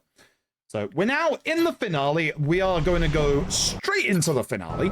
There is no messing around. It is literally just we speak to Saejima. We do find the treasure of the Esperanza. It is here. It exists. There it is. Like actual genuine gold. Yep. And so with this, we speak to Saejima, and this is the point of no return, as the game says. Let's see this through. Should only take us about 10-15 minutes, hopefully. So, we're going to start off by taking out one of their final two remaining enemies, Queen Michelle. So with Queen Michelle, we've got to take care of her fleet and her pirate ship, which is in the back, and yes, it's a luxury cruise liner. It's very good. Laser you. Past you. That is unfortunate. I didn't take care of you, so I'm just going to have to try and take care of these guys. As you can see, ramming is also very, very good. Ramming actually does a lot of damage. Actually, this is not the guy I wanted to leave till last, but this one is on you. And we'll go after Queen Michelle's ship, which, again, as you can see, is that luxury liner. I'm in the middle of these shots, if not in trouble, but that's good. That hit me, that's unfortunate. So we're just going to keep chaining. Obviously, ladies, as you can see that she actually has a lot of HP. Her ship is outfitted with cannons, with flamethrowers, all that jazz. I've used up a little too much in terms of my boosts. A little too far away, unfortunately, so it's great. That's great. I do have to be very careful. This fight is actually a little scary when she starts using the mortars. What I'm going to do is go onto my ship, use the smoke screen because that gives you extra defense, and then I can heal up. And in that time, my lasers will come back. So yeah, the smoke screen is actually useful to be able to like give you a little bit of a buffer period and a little bit of extra defense. It's necessary in professional difficulty. Whilst we're taking care of them, I'm going to chug 2 beers for the next part. Beautiful. And here we go. This bit's scary. This bit is very, very easy to die, so I'm going to have to concentrate quite a bit. We're going to take care of most of Queen Michelle's fleet. We're also hopefully going to get our Magnus Gauge back for in the middle of this bit. So 2 gunshots, and then hopefully take care of the enemies we need to take care of. And be very careful. This guy has just been guarding the entire time. Here's what it is. Very nice. Hopefully, again, my team will take care of the rest. Not take care of them. Very nice. We can just jump over the barricade. You don't even have to attack it. That's the funny part. It's not a barricade. This fight's scary. Lots of gun enemies, and they will completely chunk your HP away. So we're just going to charge up our gun. And left a little bit. Hopefully get this off before we get shot. This is also because of the Pistol Madness upgrade we got at Hawaii. This is building up our Madness gauge a little bit faster. I'm going to try and take care of enemies to build that Madness gauge up just a tiny bit more. We should have enough for the next wave, which is good. Gonna run over here and jump over these boxes again, some barricade. I'm gonna change to Sea Dog and get up to the top, and then for this fight, we welcome the return of a bear and a tiger. So for the start of this phase, we are absolutely going to be using our gauge for the first time. This is going to start to heal us if we get hit, but also give everyone an attack boost, which is very useful, especially myself. They should deal with the bear. The bear actually got hit quite nicely by my thing there. I gotta be careful. Owens is trying to take care of me right now, so there's Musa. So again, just take care of all the ones that need to be taken care of. Owens. Okay. I didn't do anything, which I'm okay with, because that means my team did some good stuff. Hopefully, we have our Madness gauge fully filled up for this bit. If we do, this fight starts very quickly and goes down very quickly. We should do. We do. It is, of course, Darks. Take care of, obviously, all the enemies you have to take care of. Being very careful of Garrett. Garrett actually has the moveset of an enemy from Judgment called Koga, and he can absolutely body us. Golden as well. That's why we're just going to make sure we get that shot off. Dodge, dodge, dodge. He's EXing. Good. 2 enemies left, one of which is right in front of us. As long as we can keep doing that. Beautiful fight. Very beautiful fight. I'm quite happy about that one. Okay. And with that, it's time for the final set piece. The final set piece is split up into two. Raymond does some dirty, underhanded... Oh, wait, no, we have a boss fight. Oh, no, wait, hold on. I forgot. The folly of man. The real-life Majima against the virtual Majima once again. Shigaki, who kind of wants this treasure. Shigaki. So, we're going to deal with Shigaki, even though we're going to split it with the guy. Like, it's one of those things. So we're going to shoot first, hopefully take care of a good number of enemies. Shoot again, dodge Shigaki, and then take care of Shigaki in phase 2. Nice, we got shot. It's a shame. The gunshots that I fired off were to try and take care of the ranged enemies, so I wouldn't get interrupted in this combo. Unfortunately, it did not happen. Did we do this? No, we nailed this QT. So once again, next QT pass.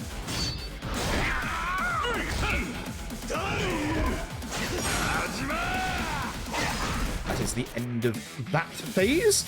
Now, Shigaki's going to do one or two things. Nothing, or go for me aggressively. Ideally, it's nothing. It is nothing. Aim to the right to take care of all of that new wave. Shigaki will likely try and EX, but the great thing is because he's done nothing, he will likely EX nobody. So I can get behind him, and then hopefully do a full combo before he tries to EX. Nope, he's EXing, so just respect it. And then take care of the rest of the fight. Cool. Not too bad. Now the final set piece begins. Now we do. I always forget that we have the Shigaki free fight. Free? 2? 3? Can't remember if it's 2 or 3. I think it's 3. Might be 2. But either way, one last adventure over to Mad Atlantis, where unfortunately Majima gives himself up to Raymond to stop some dirty shenanigans going on, but we do get saved by our brother, and at this point, Majima's memory is back.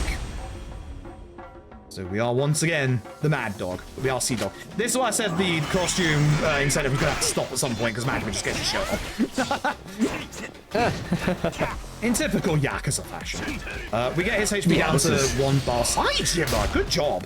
And we just hit him with a jab. So yeah, if you've ever seen a Yakuza game before, the sight of shirtless men should be familiar to you at this point. That's why I speedrun these games. And then we get an absolutely amazing remix of Majima's theme. Which I won't say the name of on stream because it is slightly not safe. I don't know why they called it that name, but they did. So, we get some very funny stuff with Majima cited here. Majima can't break the door, but he can.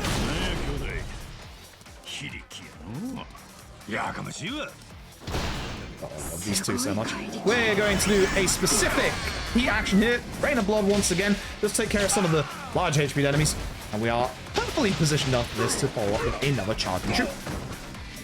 We got to take care of the rest of the enemies. Good job, man. They're exciting. It's not me. I tried to take credit for that. It wasn't me. I just went. Excuse you. Where are you going? Goodbye. And hopefully you leave that last guy alive so I can do this. I love using the chain hook for like actual movement in this game. It's very good for movement. Cool. With that, we're gonna hit the door.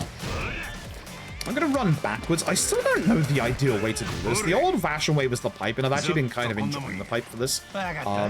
Even if I didn't have full heat, which I do, we can use the pipe to take care of one enemy in this fight in 2 hits. Because ideally, this guy called Burns.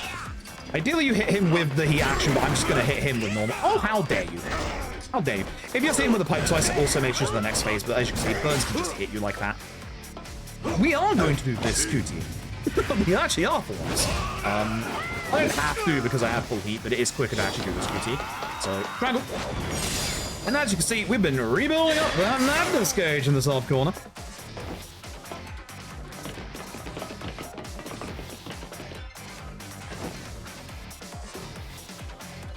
And we're going to summon, of course, the Shadows. Because there's a lot of enemies all around us. The only one that doesn't get affected by this too much is Burns, so we go after Burns. Well, he goes after me, apparently. Good fight, Brahma, my friend. And then we go after these guys all on the side. I do this. Maybe this guy left. Somehow this guy got knocked out of the arena. Good job. Thank you for running and drop kicking my brother. I appreciate it. told me actually quite a fair bit. Again, Mad Dog is quick for movement, so we're going to use Mad Dog to get up these stairs. Hopefully we get the right angle for this first shot. Because there is 4 enemies in front of us. You want to be a bit careful here. You can, like, whenever you get out the gun, you, like, step a little bit backwards. So you want to make sure that you're not on the edge of that, like, staircase, otherwise you'll fall down. Excuse you, sir. In the way. And there we go. This fight usually goes off in one hit. We have to aim left a tiny little bit, but sometimes the enemy can get a little bit too far to the left. Yeah, like that. Sometimes it's a little bit left of the like area where the AoE of our gun will go, and that is the end of the first half of the final set piece. At this point, Majima does find his pyro coat. So you will get to see our costumes back on one last time.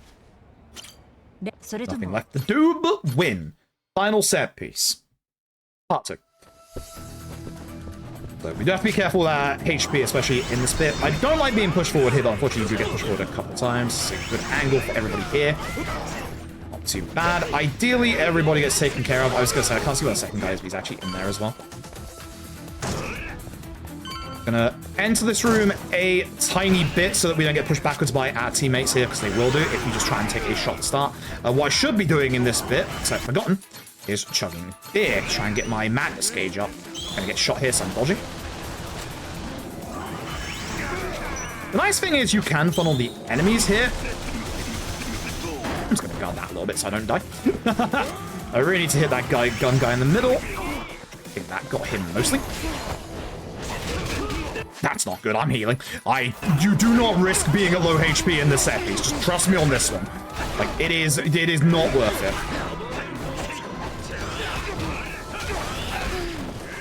Yo. Benami, I love you, buddy. I'm glad you're back.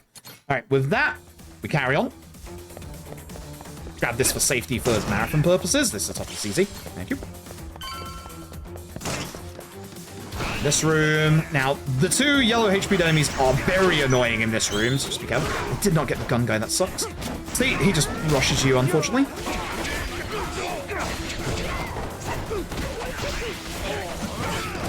I'm going to be doing a bunch of, like style changes and just keeping my HP as high as possible. I'm not going to get our madness gauge for the next room, which is a shame, because the next room has one enemy in particular that is an absolute menace. He's in the back, and his name is Pelake. See? Menace.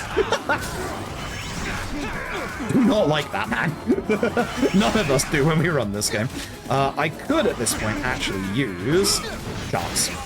A little bit late, but it should still be good. And I'm going after Pelake. Come here, bud.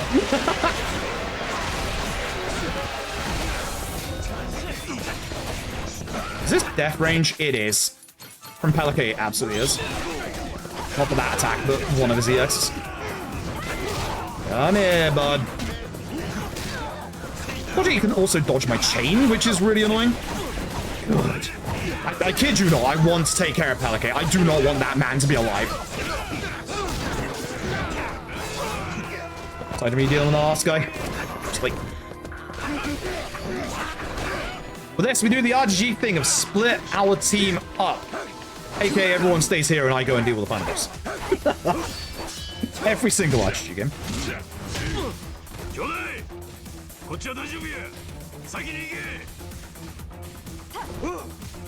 Now, 3 fights left.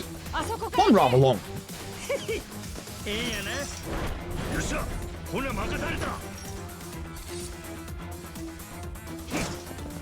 Gotta take care of these guys.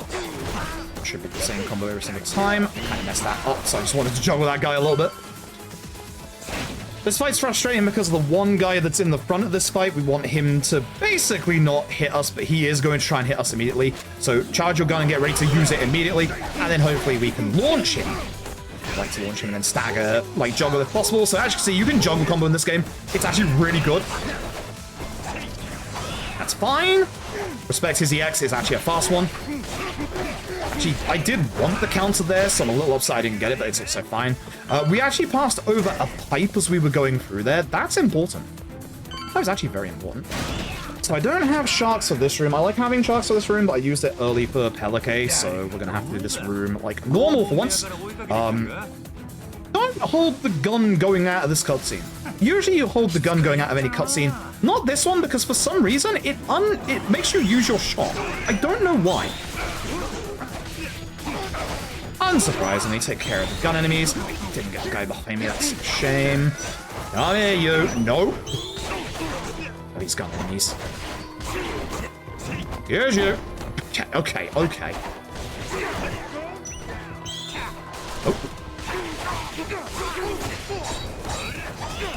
Ideally, I don't start spreading the HP like this. Focus on one at a time.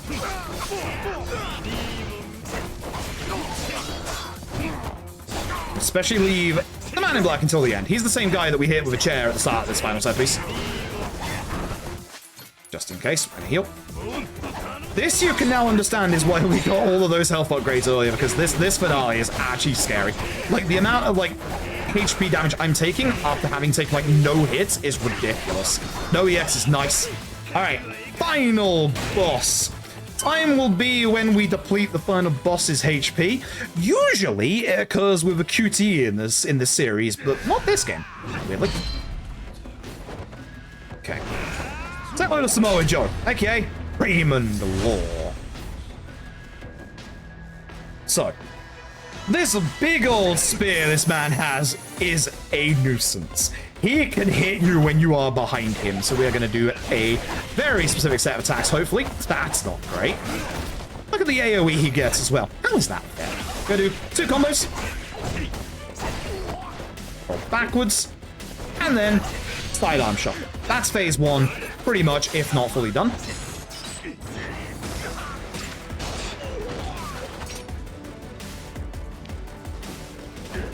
Yep, very nice. Phase 2 is absolutely terrifying. This man's going to start with an EX attack, and he is going to hit you.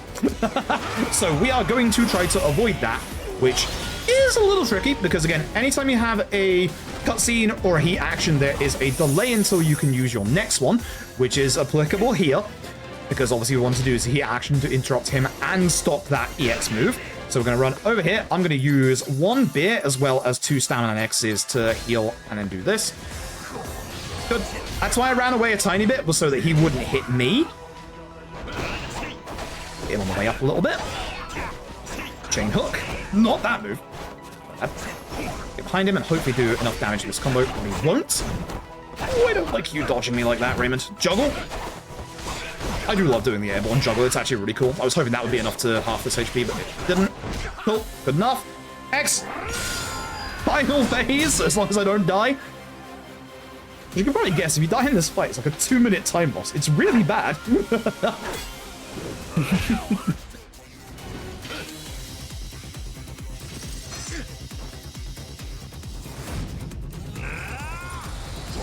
So, Raymond is going to try to EX again. If we get the right timing on our chain readiness, we can just get behind him and do a full combo before he tries it. Even if we fill up the bar for our madness again, we do not want to use it. He will always do that, thankfully, that kick, which is really nice. We're going to get behind him again, do it one more time. Hopefully... No, he's... Okay, he was trying to EX, but I think I interrupted it with the second chain. So at this point, we're going to use sidearm shuffle. And the nice thing is his HP value is perfect enough that I can just do it again. We still have items to replenish our heat, or we can just try and finish him with a normal combo. Respect it. And time. Very nice. Not kidding. He can kill you in a single combo in this fight. It's absolutely terrifying. I'm very happy that went the way it did. Cool. Cool. Thank you all very much for the donations for the bidle. I appreciate that. I hope you like the costume choices. Yeah, thank you very much for having me. I appreciate it. Yeah, thank you so much, Froob. Where can folks find you? Twitch.tv/Froob. Unsurprisingly, I speedrun every Yakuza game. What a shock. And I would also like to shout out, if you want to learn any Yakuza run, be it this one or any Yakuza run, these days we have an amazing abundance of resources available that you could learn any of the Yakuza games that you want. We have a speedrun Discord, which you can find on any of the SLC pages for any of the Yakuza games. If any Yakuza game you feel like you like the look of, or that you really enjoyed, and you actually want to see what the speedrun is like, come check us out. We're all really willing to help and try and convince you to speedrun either Yak Survive or Yakuza Dead Souls. And you probably shouldn't listen to us when we say that. Even though those games are great. Hey, I'll take your word for it. But yeah. Thank you so much for running Pirate Yakuza in Hawaii. This is an amazing run to witness firsthand, first time. So thank you so much. What a great run. And thank you to everyone in chat for donating and watching along. This has been an incredible experience. So yeah, all right. That's it for this run. So sit back and hang tight, folks. We are going to get set up for our next run here of Legacy of Kings Soul Reaver. We'll be back with you real shortly. So stick around.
They're coming down.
Alrighty, folks, hello! Welcome back to Saving Sarah, a mutual aid event in support of our friend Doodleplex. Thank you for joining me again for that last run of Pyro Yakuza in Hawaii. I hope you really enjoyed that run too, because like I said at the beginning, that was one of the runs I've ever seen. I've never seen the game before, so that was truly something to behold. I hope you'll hang on with us for the rest of this marathon, at least for the rest of today, and maybe for the next few days as well, especially for this upcoming run of Legacy of Kain Soul Reaver coming up here. Unfortunately, I will be stepping away from the mic, so I won't be hosting that run specifically, but I have someone else on the call who will be, if you'd like to introduce yourself. Oh my gosh, I'm so excited. Hello, my name is Satan herself, and I'm so excited to be your next host here at Saving Sarah. And as Curry was just saying, this next run of Legacy of Kain Soul Reaver is going to be a blast. Jaxler has been grinding this run down and says that he is maybe going for record this run. So y'all are in for an absolute treat. Sounds like a plan. Yep, I will be joining y'all in the audience here and behind the scenes as well to watch this upcoming run. I hope you'll continue supporting us. Please show Satan some love and support during these next few upcoming runs. And my name has been Curry, and I'll see you a bit later. I'll be joining you from the audience. So thank you all again. Curry, you're wonderful. Thank you so much for being here with us as a host. You are just fantastic, and I'm absolutely certain that all of y'all out in the audience enjoyed Curry's hosting just as much as I did. But of course, now I'm here. You have to deal with me. Hello, my name is Satan herself. I'm very excited to be here with you all, and we are raising money for a very, very important cause. If you did not know, Saving Sarah is a mutual aid marathon, and what that means is every single one of your donations goes right to a community member that we care about and love. And this time we are raising money for Sarah, aka Doodleplex. And she really needs to get back on her feet because she is in a situation where she's housing insecure. And I'm sure we all know that it's very difficult to get by in this day and age, in this world that we're in right now. And so that means that you are donating towards really helping a person be able to have a brighter future, be able to secure housing when she needs it the most, and show up as a community in support. It's a really wonderful cause, and we have already raised $1,046 for that. That's incredible. What an amazing effort, chat. But you know, we can always donate to more. And in fact, we have all sorts of stuff to donate to. We've got that Soul Reaver Tube bonus run that would be happening after this next run of Legacy of Kain Soul Reaver. And oh, I'm getting a dispatch from the people backstage. That incentive is a milestone for $1,100. That's right, you heard that, chat. We are offering a sale on this one because it is so cool. That bonus run is a whole 20 minutes we get to add to the marathon, and another run that Jaxler absolutely excels at. There's an amazing sort of progression of tech from the first game to the second game. You are not going to want to miss it. So if we get to 1.1K by the end of this next run of Legacy of Kain Soul Reaver, then Jaxler is going to give us a 20-minute bonus run of Legacy of Kain Soul Reaver 2. That's right. If Soul Reaver was so great, why didn't they make Soul Reaver 2? Well, they did! And we'd like to be able to put it on stage for y'all. So that is only $54 away. Chat, this is a steal. You're absolutely going to want to see this. And every single donation counts not only towards our amazing milestones, bid wars, and more, but also towards making sure that Sarah is going to have a better, brighter future. Please go ahead and type !donate in chat, or use the link in the pinned comment to be able to donate towards Doodleplex's fund to get housing once more. And by the way, it's not just Sarah that we're helping, we're also helping Sarah's 2 cats. Yeah, that's right. Sarah has 2 cats, Rosie and Rupee. Oh my gosh, they are so cute. I've seen pictures of them, and they would love to have a nice home just like Sarah would. So not only are you donating towards our friend, who is a valued member of the volunteer community and gaming community, but you're also donating towards her 2 cats. A 2-for-1, just like you would get a 2-for-1 with donating towards Sarah and unlocking that Soul Reaver Tube bonus run if you donated towards Saving Sarah. Now we are button up here for that Legacy of Kain Soul Reaver run, but we're going to be doing that really soon. And as I mentioned before, we've got that milestone that closes at the end of this upcoming run. So that means, chat, you do not have a whole lot of time left. And I know from experience as a host, the earlier we donate, the more attainable it feels. The more people feel like, yes, we can do this. So let's get some donations in early for Jaxler, of course, because we love Jaxler and we love this run. Show him some love too. And that means that we'll be ever closer towards unlocking that bonus run. My gosh, it's an entirely different game. We get to just add to the schedule. We should definitely do that.